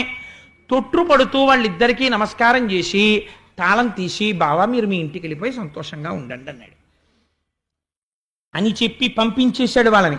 పంపించేస్తే అవతల నందవ్రజంలో ఒక ఆశ్చర్యకరమైనటువంటి సంఘటన జరిగింది. ఆయన మహానుభావుడు కృష్ణ పరమాత్మ అక్కడ ఆవిర్భవించి ఉన్నారు. అక్కడ నందవ్రజంలో ఉన్న వాళ్ళందరికీ తెలివొచ్చింది. ఒక్కసారి తెలివొచ్చి వాళ్ళు లేచి చూశారు. చూసి, ఏమిట్రా పిల్లాడు పుట్టాడు అనుకున్నారు. ఆ పిల్లవాడేమీ ఏడవలేదు. కానీ పొంగిపోయింది యశోద. ఎంత అదృష్టం, ఇన్నాళ్ళకి నాకు కొడుకు పుట్టాడు అనుకుంది. ఈ వార్త నందవ్రజంలో ఉన్న వాళ్ళందరూ పరమసాత్వికులై ప్రేమమూర్తులై ఉంటారు. మధురలో ఉన్న వాళ్ళు కృష్ణుడు వచ్చేంత వరకు రాజసగుణంతో ఉంటారు. మధురంగా తిప్పుతుంది మనస్సు. అందుకని మధురకి కంసుడు నాయకత్వం ఉన్నంతసేపు ఆ మధుర మనమెవ్వరం వెళ్ళి నిలబడే మధురగా ఉండదు. నందవ్రజం భగవద్భక్తులతో నిండి ఉంటుంది, గోవులతోటిని. అందుకని అక్కడ ఉన్న వాళ్ళకి అమాయకత్వం ఏమీ తెలియదు. వాళ్ళు పొంగిపోయారు. ఏమని? ఏమి నోమ ఫలమో ఇంత ప్రొద్దొక వార్త వింటిమ బలలా రవీనులరా, మన యశోద చిన్ని మగవాని కననట చూచివత్తమమ్మ సుధతులారా, చక్కనివాడు చిక్కినాడు నల్లనివాడు దక్కినాడు, ఏ పూర్వ పుణ్యమో ఏ నోము ఫలమో అంటారు వాళ్ళు. ఈ గోపకాంతలకి సంతోషం. ఇన్నాళ్ళకి మళ్ళీ మనం విన్నాం, ఎప్పటి నుంచో కొడుకుల్లేరని బెంగ పెట్టుకుంది యశోద. ఇన్నాళ్ళకి కొడుకు పుట్టాడు. ఎటువంటి కొడుకు? ఏమి నోమ ఫలము ఇంత ప్రొద్దొక వార్త వింటిమ బలలా రవీనులరా, మన యశోద చిన్న మగవానికి నిన్నట. ఆ పద్యంలో అందం చూడండి. పలికెటిది భాగవతమట, పలికించు విభుండు రామభద్రుండట. చిన్ని మగవానికనట ఏమిటండి? చిన్ని మగవాణ్ణి కనకపోతే పెద్ద మగాడికి అంటారేంటి అసలు? అందుకని వాళ్ళు మాట్లాడేటప్పుడు అలాగే మాట్లాడతారు. అందుకని మన యశోద చిన్న మగవానికనట చూచివత్తమమ్మ సుధతులారా అని అక్కడికి వెళ్ళారు. వెళ్ళేటప్పుడు పోతన గారు ఒక అద్భుతమైనటువంటి లైవ్ టెలికాస్ట్ ఒకటి ఇచ్చారండి. వీళ్ళందరూ పరిగెత్తుకుంటూ ఆ యశోద ఉన్నటువంటి గృహానికి వెళ్ళారట. ప్రసూతి గృహంలోకి మగవాళ్ళు వెళ్ళరు, ఆడవాళ్ళు వెడతారు. అందుకని ఆడవాళ్ళందరూ లోపలికి వెళ్ళారు. ఎంత తొందరతో వెళ్ళారంటేట మనం తొందరగా వెళ్ళి చూడాలి, కొడుకు పుట్టేట యశోదకి అని పరుగు పరుగున వెళ్ళిపోయారట. వెళ్ళిపోయి వేడుకతోడ క్రొమ్మడులు వీడ కుచోపరిహార రేఖ లల్లాడ కపోల పాలికల హాటక పత్ర రుచుల్ వినోదనంబాడ పటాంచలంబులసియాడగ చేరి యశోద ఇంటికిన్ జేడియలేగి చూచి రొగ జిష్ణుని విష్ణుని చిన్ని కృష్ణుని. ఎంత గబగబా పరిగెత్తారంటేట వాళ్ళు గబగబా ప్రసూతి గృహానికి వెళ్ళడంలో వాళ్ళు వేసుకున్నటువంటి కొప్పులు ఊడిపోయేట, వాళ్ళు వేసుకున్న హారాలు ముడులు పడిపోయి ఇటు అటు చిందరవందర అయిపోయేట. వాళ్ళందరూ బయటికి వచ్చి నిలబడి లోపల ఉన్న పిల్లాన్ని చూసి వచ్చారు. వీళ్ళకా కొడుకు పుట్టింది, యశోదకు పుట్టాడు. కానీ వీళ్ళేం చేస్తున్నారో తెలుసా అండి? ఆనందం. ఏతించి చూచి చెల్లగుచ్చు నేతుల పెరుగులను పాల నీళ్లను వెన్నన్ ప్రీతి వసంతములాడిరి ఏతరులై సరస భాషల సగన్గొల్లల్. ఆ పాలు తీసి ఒకళ్ళ మీద ఒకళ్ళు కొట్టేసుకున్నారట, నెయ్యి తీసి ఒకళ్ళ మీద ఒకళ్ళు విసిరేసుకున్నారట, వెన్న ముద్దలు తీసి ఒకళ్ళ మీద ఒకళ్ళు విసిరేసుకున్నారట, నీళ్ల కడవలు కుమ్మరించేసుకున్నారట, వసంతాలు ఆడేసుకున్నారట. ఎందుకంటే మన నందప్రభువుకి కొడుకు పుట్టాడు అని పొంగిపోయి వీళ్ళందరూ బయటికి వచ్చి ఒకళ్ళతో ఒకళ్ళు చెప్పుకుంటున్నారట. భయ్యంత బాగున్నాడే పిల్లాడు, యశోద పక్కన పడుకున్నప్పుడు చూశాను నేను, బుజ్జి బుజ్జి పాదాలు, ఇంతంత పాదాలు, నల్ల మేఘం ఎలా ఉంటుందో అలాంటి రూపంతో ఉన్నాడు, అరికాళ్ళు ఎర్రగా ఉన్నాయి, పువ్వులు పొట్లం కట్టినట్టుగా ఉన్నాయి, ఇంటి వేళ్ళు చిన్ని చిన్ని వేళ్ళు, ఆ చిన్ని వేళ్ళు ఇలా ముట్టుకుంటూ ఉంటే ఆ బొట్టన వేళ్ళు, దాని మీద మళ్ళీ ఇంత తెల్ల తెల్లటి గోళ్ళు, పక్కన ఇంత చిన్న పిక్క, ఓ ఇంత కాలు, ఆ కాలు ముట్టుకుంటే మెత్తగా ముసలి వాళ్ళ మోకాళ్ళలాగా ముడతలు పడి మోకాళ్ళు, ఇంతంత తొడలు, వాటి మీద ఇలా మూడేమో గీతలు, ఆ తొడ ఇలా అంటే మెత్తటి తొడ, సన్నటి నడుము, బుజ్జి బొజ్జ, మనం పెట్టుకున్న వెన్న ముద్దలా ఇలా ముట్టుకుంటుంటే ఎంత మెత్తగా ఉంది ఆ బొజ్జ. యశోద పాలు తాగి బుజ్జి ఇంటి చిన్ని నాభి, ఆ నాభిలోంచి అమ్మ కడుపులో ఉండగా అన్నమంతా తిన్నాడు. అంత చిన్న పిల్లాడికి వక్షస్థలం ఏమిటో విశాలంగా ఉంది, చక్కటి కంఠం, దాని మీద 3 గీతలు, బుజ్జి గడ్డం, ఎర్రటి పెదవులు, బోసి నవ్వు, చిన్ని ముక్కు, చిన్ని చిన్ని కన్నాలు, తామర రేకుల్లాంటి కళ్ళు, యశోద కళ్ళే పోలికొచ్చేసాయి. ఆ చక్కటి నుదురు, గిరజాల గిరజాల జుత్తు నందప్రభులాగా, ఆ చేతులు ఎర్రటి అరిచేతులు, ఆ చేతులు చూసేటప్పటికే ఏదో సంతోషం. నిజంగా పిల్లాన్ని ముట్టుకుంటుంటే ఎప్పుడు ఎత్తుకుంటావా, ఎప్పుడు పెరుగుతాడా, ఎప్పుడు మనతో ఆడుకుంటాడా అని పొంగొచ్చేస్తోంది. భయ్యేమి వీపో నూగుతోటి అని వాళ్ళందరూ పొంగిపోయి చెప్పుకొని వసంతాలు ఆడేసుకుని పరవశించిపోతున్నారట. ఈ నందప్రభువు పొంగిపోతున్నాడు బయటికి వచ్చి, ఓహో నాకు కదా ఇలాంటి కొడుకు పుట్టాడు, ఆడవాళ్ళందరూ ఎంత గొప్పగా చెప్పుకుంటున్నారో అని సంతోషపడిపోయి. మానసిక దర్శనం అంటే అంతేనండి, బాలకృష్ణ దర్శనం కాదా? యశోద యొక్క పురిటి మంచం మీద పడుకున్న వాణ్ణి ప్రసూతి గృహానికి వెళ్ళిన స్త్రీలు ఎలాంటి కళ్ళతో చూశారో నేను అలాంటి కళ్ళతో చూడగలను పోతన గారిని ఎదురు పెట్టుకుంటే. కాబట్టి అలా దర్శనం చేసి వాళ్ళు పొంగిపోయారు. పొంగిపోతే నందుడు బ్రాహ్మణుల్ని పిలిపించాడు, గోవులు దానం ఇచ్చాడు, గొప్ప గొప్ప మేలిమి వస్త్రాలు దానం ఇచ్చాడు. ఈ పిల్లవాడి జాతకర్మ ఒక్కసారి జాతకం చూడండి ఎలా ఉంటాడు అన్నాడు. ఈ ఆభీర కుమారుడు వీరుండై శ్రీయుతునై వీర వైరి జేతయునై దీర్ఘాయుష్మంతుండగునని పాయక దీవించినప్పుడు బ్రాహ్మణ జనముల్. ఆ పిల్లవాడి జాతకం చూసి ఆ ఏం పిల్లాడయా నందుడా అని కడుపు నిండిపోయిందయా. నిజంగా లేక లేక పుట్టినందుకు ఈ పిల్లవాడు ఈ ఆభీర కుమారుడు శ్రీయుతుడై, అసలు లక్ష్మి వీడిదేనయ్యా, అంత ఐశ్వర్యం అనుకో. శ్రీయుతుడై వీరవైరి జోదయునై ఎటువంటి వీరుల్ని ఓడిస్తాడు. దీర్ఘాయుష్మంతుండగునని గొప్ప దీర్ఘాయుర్ధాయాన్ని పొందుతాడు. పాయక దీవించినప్పుడు బ్రాహ్మణ జనముల్, ఆ బ్రాహ్మణులందరూ ఆశీర్వచనం చేశారు. దుందుభులు మొరసే గాయక సందోహము పాడే సూత సముదాయముతో వందిజనులు కీర్తించిరి క్రందుగ వీతించ భద్రకాహలరవముల్. నందుడి యొక్క కోటలోంచి దుందుబులు మోగేయట. ఆ లోపల ఉన్న పిల్లవాడు క్షేమమే భద్రమే అని తెలియడం కోసం అని చెప్పి లోపల నుంచి పెద్ద పెద్ద ఢమరుకలు మోగించారట. బయటంతా బ్రాహ్మణులు గొల్లపడచులు అందరూ నిలబడిపోయి వసంతాలు ఆడుకుంటున్నారు. వీళ్ళందరూ ఇంత ఆడుకుంటుంటే అసలు సంతోషం అంతా ఎవరిదోట తెలుసా అండి? క్రేళ్ళురికె మసలిలే గల్లు మల్లడిగుని రంకెలిడియమ దవృషభంబుల్ పెళ్ళున ముదుగుల పొదుగుల చల్లించన్ పాలు బాలు సంభవ వేళన్. చిన్ని చిన్ని దూడలు. కృష్ణుడు మేము ఒక్కసారి పుట్టాం, మేము 2 రోజుల ముందు పెట్టాం, మేము కృష్ణుడి కన్నా పెద్ద. మా అదృష్టం ఏమిటో తెలుసా? రేపటి నుంచి మేము పరిగెడుతుంటాం. మేము పరిగెడుతుంటే వెనకాతల కొమ్ము బూర పట్టుకుని మహర్షులు దర్శనం చెయ్యనటువంటి పాదపద్మములు ఉన్నటువంటి మహాపురుషుడు ఆయన మా వెనకాల పరిగెడుతుంటాడు. ట్రర్ అంటుంటాడు, ఆపుతుంటాడు. ఆయన బూర ఊతాడు, ఆయన వేణువు ఊతాడు. మేమందరం వచ్చి ఆయన చుట్టూ నించుంటాం. ఆయన మా వీపుల మీద తన చెయ్యి వేసి సేద తీరుస్తాడు. ఆయన మా పాలు పితుకుతాడు. మేము పరిగెడుతుంటే మా డెక్కల నుంచి గోధూళి రీగుతుంది. ఆయన చెమట పట్ట ఆయన ఒళ్ళంతా మా కాళ్ళ మట్టి అంటుకుంటుంది. ఆయన ఆవులతో ఆడుకుంటాడు, మేము ఆయనతో ఆడుకుంటాం. మాకు గడ్డి పెడతాడు. మా అంత అదృష్టవంతులు ఎవరు ఈ బ్రహ్మాండంలో ఎవరున్నారు అని క్రెళ్ళురికే మసలిలేగలో. అసలే ఆవు దూడకు అలరెక్కువ, 4 కాళ్ళు ఎత్తి ఎగురుతుంటుంది అది. అలా ఎగిరిగిరి ఆడుతున్నట్టు దూడలన్నీ అక్కడ నందవ్రజంలో.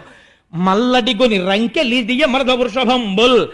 ఆబోతులకి ఎద్దులకి ఆనందం వచ్చేసిందట. ఇంకా రేపటి నుంచి చూడండి మాకు గడ్డి పెట్టి కుడితి పెట్టి మా గంగడోలు చిన్ని కృష్ణయ్య వచ్చి పట్టు పంచ కట్టుకుని వేణువిలా దోపుకొని కొమ్ముబూర ఇలా సంకలో పెట్టుకుని మాకు కుడితి పెట్టి తాగండి అని మా గంగడోలు ఇలా రాస్తుంటే మేము గుటకలేస్తుంటే లక్ష్మీదేవి మీద పడినప్పుడు పొంగిపోయే చెయ్య ఏదుందో ఆ నూత్న మర్యాదంచెందు కరంబు మా కంఠాన్ని రాస్తుంది, మా వీపు నిమురుతుంది, మా డొక్కల్ని గడ్డితో తుడుస్తుంది. మేమెంత అదృష్టవంతులం. మాకు బండి పైకెత్తి మా మెడ మీద ఆయన కాడి పెడతాడు, మమ్మల్ని తోలుతాడు. ఆయన తోలుతుంటే మేము నడుస్తుంటాం, ఆయన్ని మేము వహిస్తాం. మా బళ్ళు ఎక్కుతాడు, మాతో తిరుగుతాడు, రోజంతా మాతో గడుపుతాడు. రాత్రి తెచ్చి మమ్మల్ని కట్టుకొయ్యలకి కడతాడు. ఆ కృష్ణుడు ఇలా వెనక్కి తిరిగి మాకు గడ్డేస్తుంటే సంతోషంతో మేము అని నాకేస్తాం. మీరు నాగలరా కృష్ణుడు అలాగా? మాకుందో అదృష్టం అని మల్లడిగొని రంకెలిడియ మద వృషభంబుల్. ఆ పెద్ద పెద్ద ఎద్దులు ఆకాశం వంక చూసి అంబా అని పెద్ద అరుపులు అరిచాయిట. ఆవులు అన్నాయిట, ఏం పెద్ద మీ ఇద్దరికేనేంటి గొప్ప, పుట్టిన పిల్లాడు ఎన్ని పాలు కావాలంటే అన్ని పాలు దొరికేటట్టుగా మేం చూడండి ఎలా ఇస్తామో ఇవాళ నుంచి పాలని. పెళ్ళున్న మొదుగుల్ల పొదుగుల్ల చల్లించన్ పాలు బాలు సంభవ వేళన్. 1 పాలు ఇచ్చావు, 2 షేర్ల పాలు ఇచ్చేసిందిట. అన్ని పాలు ఆవులు ఇచ్చేసాయిట. ఇంత పొంగిపోతున్నారట అందరూను. ఆ పిల్లాన్ని తీసుకెళ్ళి పడుకోపెట్టి ఇప్పుడు అక్కడ ఉన్నటువంటి గోపకాంతలందరూ ఇవన్నీ చేస్తుంటే కొంతమంది ఉన్నారు, వాళ్ళందరూ గోపాలకులు. వాళ్ళకి కొంచెం డాబ్ ఉంటుంది. నందప్రభువు దగ్గరికి వెళ్ళి కంగ్రాచ్యులేషన్స్ చెప్పాలి, మీకు కొడుకు పుట్టేట్టని. కానీ వెళ్ళేటప్పుడు వాళ్ళు మామూలుగా వెళ్ళరు. అందుకని కంచుకములు తలకట్లును కాంచన భూషాంబరములు మెరయగా గోపకు లేతించిరి మంచి పదార్థములు కొనుచు మాధవు చూడన్. వెళ్ళినప్పుడు కంగ్రాట్స్ చెప్పి స్వీట్స్ పట్టుకొచ్చేవాడు, కానుకలు పట్టుకొచ్చేవాడు, పళ్ళు పట్టుకొచ్చేవాడు ఒకడు. కంచుకములు తలకట్లను ప్రభు ఇంటికి వెళ్తున్నారు కదా మరి, అందుకని మంచి డాబుగా తలకాయలకి మంచి పాగాలు చుట్టారట, మంచి కంచుకాలు వేసుకున్నారట, మంచి మంచి ఆభరణాలు వేసుకున్నారట, ఉన్న వాటిల్లో పెద్దంచు పట్టుపంచెలు కట్టుకున్నారట. కట్టుకుని వీళ్ళందరూ కలిసి బయలుదేరి నందప్రభువు దగ్గరికి వెళ్ళారట. నందవ్రజం అంతా అక్కడే ఉంది. ఎంత సంతోషమో చూడండి వాళ్ళది. ఇంతలోకే కొడుకు పుట్టాడని ఆనందం. అన్నిటికన్నా చాలా చేతకాని విషయం ఏమిటో తెలుసా అండి? అమెరికాలో ఉన్న అమ్మని పిలిపించుకుంటారు. ఎందుకు? పుట్టిన పిల్లాడికి నీళ్లు వేయడానికి ముందు అసలు నీళ్లు వేయడమే రాదు, అమ్మకే వచ్చది. అందుకని ఇప్పుడు నందవ్రజంలో కృష్ణ పరమాత్మకి నీళ్లు పొయ్యాలి. ఎవరు పోస్తారు? అందరికన్నా ముసలి వాళ్ళు, కడుపు చల ఉన్న వాళ్ళు. చిత్రం ఏమిటో తెలుసా అండి? గొప్ప కానుక వాళ్లే ఇస్తారు. ఎంత కోటీశ్వరుడు అవనివ్వండి, మనవడు పుట్టాడు అనుకోండి, అమ్మా ఆ వెనక సందు ఆ ముందు సందులో ఫలానా తల్లి ఉంది, 16 మంది పిల్లలు పుట్టారు ఆవిడికి. ఆవిడికి గర్భశోకం తెలియదు. 16 మంది పెద్ద పెద్ద స్థితుల్లో ఉన్నారు. 16 మందిని పెంచి పెద్ద చేసి వాళ్ళందరూ మహాపండితులై ఉంటే చక్కగా సంసారాలు చేసుకుంటే 3 తరాలు చూసింది. ఎన్ని పురుళ్ళు పోసిందో. ఆవిడ కట్టి విప్పిన బట్టోటి పట్టండి అని పంపిస్తారు. ఆయన కోటీశ్వరుడు అయినా సరే ఆవిడ కట్టి వదిలేసిన ఓ చింకి చీర ఆవిడ ఇస్తుంది. ఇస్తే ఆ చీర తెచ్చి ముందు పిల్లాడి కింద వేస్తారు. ఎందుకని? అది రక్ష, ఆ కడుపు చలవ తగులుతుంది పిల్లాడికని. అలా వాళ్ళని పిలిచి పెద్దవాళ్ళని, అమ్మ మీరు నీళ్లు పోయండి అమ్మాయి పిల్లాడికి అన్నారు. అదో గమ్మత్తు. ఆ నీళ్లు పోయడం అంటే మాటలు కాదు, దానికి చాలా అనుభవం ఉండాలి. అందులో మనవడికి నీళ్లు వస్తుంటే ఎంత టీవీ ఎంత దర్పం ఉన్న తాతగారైనా ఓసారి ఇల్లు చూసి పొంగిపోతాడు. ఆ ఆడవాళ్ళు కాళ్ళు జాపుకొని అంటే నేను కృష్ణ పరమాత్మను చూసి పొంగిపోతున్నాను, అందుకు చెప్తున్నాను. ఆ తొడల మీద పడుకోబెట్టుకుని ఆ నీళ్లు వాళ్ళు ఉక్కిరి బిక్కిరి అయిపోకుండా ఇలా చెయ్యడ్డు పెట్టి తలమించి నీళ్లు పోస్తుంటే ఈ కింద నీళ్లు తగలకుండా ఉంటే వాడు గుటుక్కుని మింగేస్తాడేమో అని అమ్మకి భయం. అమ్మ మెల్లిగా పోయివే, అమ్మ మెల్లిగా పోయివే అంటుంటుంది ఈ పిల్ల. అబ్బా తెలుసులేవే, నీకు నేనే నీళ్లు పోసాను అంటుంటుంది అమ్మ. అలా నీళ్లు పోస్తూ ఉంటే ఆ పిల్లాడికి జాగ్రత్తగా పుసులు తీసేసి నాయనమ్మో అమ్మమ్మో తిరిపెట్టి ఆ చెవులో ఇలా ఇలా తిప్పి తడి కూడా తీసేసి వాడికి ఒంటి నిండా సాంబ్రాన్ని వేసేసి తెచ్చి ఉయ్యాల్లో పడుకోబెట్టేస్తే ఇంతోటి నీళ్లు స్నానం చేసినందుకు అలసిపోయి వాడు అలా పడుకుంటే అప్పుడు తండ్రి వచ్చి చూసుకుని నా కొడుకని పొంగిపోతాడు. అలా కృష్ణ పరమాత్మకు కూడా నీళ్లు పోయడానికి ఆడవాళ్ళని తీసుకొచ్చారట, పెద్దవాళ్ళని తీసుకొస్తే ఆయన అంటారు, పాపనికి నూనె తల ఎంటి పసుపు రాసి బోరు కాడించి హరి రక్ష పొమ్మటంచు జలములొక కొన్ని చుట్టి రాచల్లి దీవించి పాడిరయ్యు విధలెల్ల. ఆ వృద్ధులైన స్త్రీలందరూ ఆయన్ని ముందు ఒళ్ళో కూర్చోబెట్టుకుని వాడికి ఇంకా ఇలా మెడ నిలబెట్టడం రాదు, అందులో ఇలా ఇలా పడిపోతుంటుంది ఆ తల.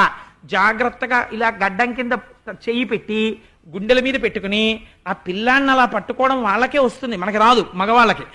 కూర్చోబెట్టుకుని వాడికి బాలునికి నూనె తల ఎంటి పసుపు రాసి ఒళ్ళంతా నూనె రాసి, రేపొద్దున్న చర్మం అంతా చలికాలం వస్తే చర్మం అంతా ఎండిపోయినట్టు అయిపోతుంది, పిల్లాడికి నూనె బాగా రాయాలి అని చెప్పి ఒళ్ళంతా నూనె రాసేసి సూక్ష్మక్రిములు పట్టకుండా చర్మం పాడవకుండా పసుపు రాసేసి బోరుకాడించి వాడికి పైనుంచి నీళ్లు పోసి హరిరక్ష పొమ్మటంచు. ఎవడికి హరిరక్ష?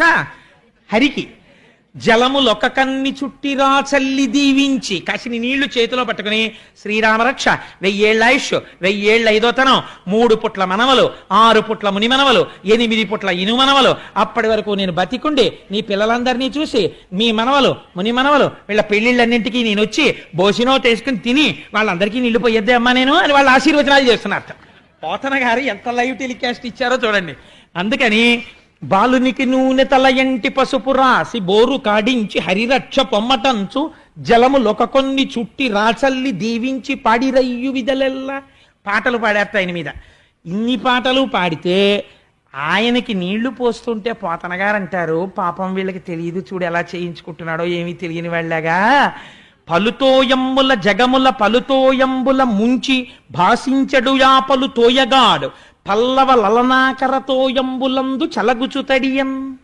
ఆయన ఈ లోకాలన్నింటినీ ప్రళయం చేసెయ్యాలనుకున్నప్పుడు నీళ్లల్లో ముంచేసి తాను మాత్రం ఒక మర్రాకు మీద పడుకుని ఏమీ తెలియని వాళ్ళ బొటన వేలు నోట్లో పెట్టుకుని చీకుతూ పడుకునే వటపత్రసాయి ఏమీ తెలియని వాళ్ళ ఈ వృద్ధ గోపకాంతల యొక్క తొడల మీద పడుకుని నీళ్లు పోయించుకుని ఉక్కిరి బిక్కిరి అయిపోయినట్టు అంటే అందరూ అయ్యో అయ్యో అమ్మ ఏమైనా అవుతుందేమో అని యశోద కంగారు పడుతుంటే లోపల నవ్వుకుంటూ ఎలా పడుకున్నాడో చూడు దొంగ కృష్ణుడు. అన్నమాచార్యులు వారైతే అన్నారు, సతులు దొంగ నీవని సతులు పొంగుచున్నారా ముంగిటారాడరా మోహనాకారా అని. ఏమంటే మూర్తి గారు నాకు పాడడం రాదు, అయినా ఆనందంలో పాడేస్తున్నాను అనమాట. సరే, అందుచేత వీళ్ళందరూ ఆ పిల్లవాడిని తీసుకొచ్చి అంత పొంగిపోతున్నారు. పొంగిపోయి ఆఖరికి ఆ పిల్లవాడిని తీసుకెళ్ళి ఓ ఉయ్యాల్లో పడుకోబెట్టారు. వాడికి ఒళ్ళంతా సాంబ్రాణి వేసేశారు. వేసేసి ఊపుతున్నారు అందరూ కలిసి. ఓ పట్టానం ఊపుతారా పసిపిల్లలు పుడితే? ఇంతలో ఎవరో అమలక్కి వస్తుంది. వాడికి నిద్ర పట్టే వాళ్ళకి ఇలా తీసి ఆ వాళ్ళ నాన్న పోలికేనే ఆ గిరజాల జుత్తు వాడను అంటుంది. అనేటప్పటికీ ఒక ఆవిడ ఉంటుంది, ఏమీ లేదు అంతా మా అమ్మాయి పోలికే అంటుంది. కూతుర్ని వెనకేసుకు రాకో మా అబ్బాయి పోలికే అని ఒక ఆవిడ అంటుంది. వీళ్ళ అరుపులకి వీళ్ళ నవ్వులకి వాడికి తెలివి వచ్చేస్తుంది. వాడు మళ్ళీ ఇలా పత్తికాయలా గుడ్లిప్పుతాడు. పడుకోనివ్వండి అమ్మా అంటుంది ఆ తల్లి వచ్చి. పాప ఆవిడ ప్రేమ. మళ్ళీ ఆ ఉయ్యాల ఊపుతుంటారు. జోజో కమలదలేక్షణ జోజో మృగరాజ మధ్య జోజో కృష్ణ జోజో పల్లవకర పద జోజో పూర్ణేందు వదన జోజో యనచున్. ఆ పిల్లవాడిని ఉయ్యాలలు ఊపుతున్నారట. జోజో కమలదలేక్షణ, తామర పువ్వు యొక్క రేకులు ఎలా ఉంటాయో అటువంటి కన్నులున్నవాడా. జోజో కమలదలేక్షణ జోజో మృగరాజ మధ్య, సింహము యొక్క నడుము ఎలా ఉంటుందో అటువంటి సన్నని నడుమున్నవాడా. జోజో మృగరాజ మధ్య జోజో కృష్ణ. మీకు అనుమానం రావచ్చు, అదేమిటండి పేరు పెట్టలేదు కదా ఎలా పిలిచారు కృష్ణుడని. కృష్ణ శబ్దం నిరతిశయ ఆనంద స్వరూపము. ఆయన్ని చూసేటప్పటికి వాళ్ళకి ఆనందం వచ్చింది. అందుకే అమ్మవారికి కూడా కృష్ణ అని పేరు. జోజో కమలదలేక్షణ జోజో మృగరాజ మధ్య జోజో కృష్ణ జోజో పల్లవకరపద జోజో పూర్ణీందు వదన జోజో యనచున్. ఆ పిల్లవాడిని ఓహో ఉయ్యాలలు ఊపేస్తున్నారట. ఊపేస్తుంటే ఆయన మాత్రం ఎంతసేపు ఊపినా 7ంటికి నీళ్లు పోసి పడుకోబెట్టినా చలికాలం పొగమంచని చెప్పి సూర్యుడు వచ్చిన తర్వాత వేడి నీళ్లు పోసి సాంబ్రానేసి ఓ పట్టుపంచ కట్టి చక్కగా పడుకోబెడితే అన్నీ వింటాడు, అన్ని పాటలు వింటాడు, అన్నీ చేస్తాడు. అమ్మయ్య నిద్రపోయాడేమో అని ఇలా ఉయ్యాలా తీసి చూసేటప్పటికి బోసినవు నవ్వి గుడ్లు తెరిచి ఉంచుతున్నాడు. ఏట్రా ఈ పిల్లాడు నిద్రపోడేమిట్రా అని తల్లిదండ్రులకు అదో పెద్ద బెంగ. మీరు యూజువల్గా ఒక కంప్లైంట్ వింటుంటారు, మా అమ్మాయి కొద్దిగా పాడైపోయిందండి, వాడు ఏమిటో రాత్రిళ్ళు లేచి ఆడుకుంటాడండి అంటారు తల్లి. ఎంత చిత్రంగా ఉంటాయో ఆ కంప్లైంట్లు పిల్లల గురించి. వాడు రాత్రిళ్ళు ఆడడం ఓ పెద్ద కంప్లైంట్. ఎందుకంటే వాడు ఆడుతాడు, వీళ్ళు నిద్రపోయారనుకోండి వాడు స్విచ్ బోర్డులో వేలెడతాడు. అందుకని వాడిని అలా కాపలా కాయాల్సిందే. అంత నిజంగా తల్లి ప్రేమ లేకపోతే ఎక్కడ పెరుగుతారండి పిల్లలు? నిద్ర కూడా మానేసి ఆ పిల్లల్ని కాపాడుకుని ఈయన ఎక్కడ లేచి అరుస్తాడో, రేపు మళ్ళీ ఆఫీస్కి వెళ్ళాలి, ఏమిటో వాడు ఆల్రెడీ నువ్వు బాగానే ఉంది నీ ఆటలో నిద్రపుచ్చట్టాడు. నిద్రపుచ్చట్టే ఇప్పుడు చేతిలో ఉందా?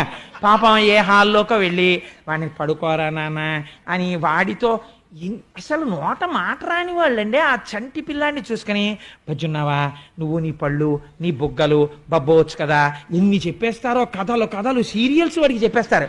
వాడికి ఏమీ తెలియదు. వాడు అమ్మ వంక చూసో వెరినవు నవ్వుతుంటాడంతే. వాళ్ళు పొంగిపోయి చెప్పేస్తారు. ఏమి అనుబంధం అండి పిల్లాడికి అమ్మకి సృష్టిలో. అలా తీసుకొచ్చి ఆ పిల్లాన్ని ఊపితే ఎంతకీ నిద్రపోడు. ఏమిటి నిద్రపోడు, ఎంత జో కొట్టినా నిద్రపోడు అనుకుని అందరూ రాను జోకడితే నిద్రపోతాడమ్మా అని ఓ జో జో జో జో జో అచ్యుతానంద జో జో ముకుంద అంటుండడం, కొడుతుండడం.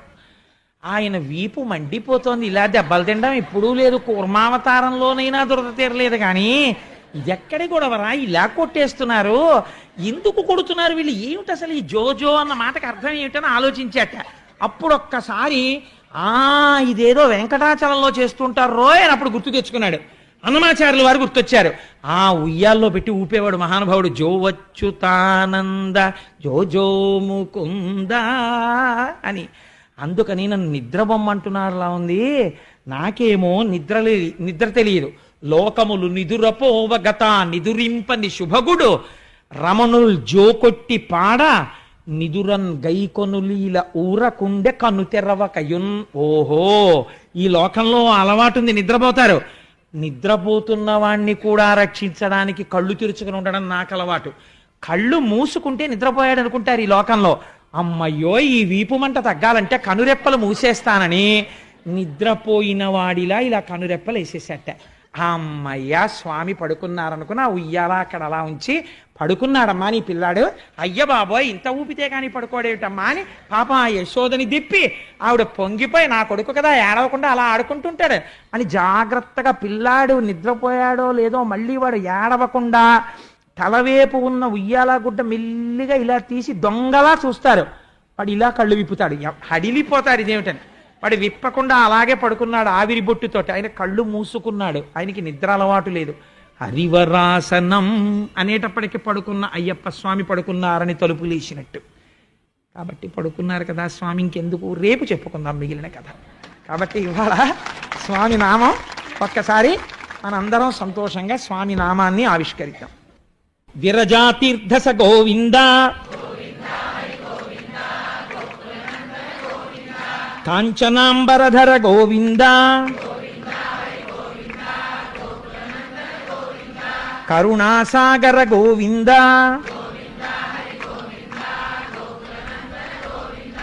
పాప వినాశక గోవింద, పాహి మురారే గోవింద, మత్స్యకూర్మ గోవింద, నందనందన గోవింద, నవనీత చోర గోవింద, పశుపాలక శ్రీ గోవింద, గోపీజనలోల గోవింద, గోవర్ధనోద్ధార గోవింద, అనాథరక్షక గోవింద ఆపద్బాంధవ గోవింద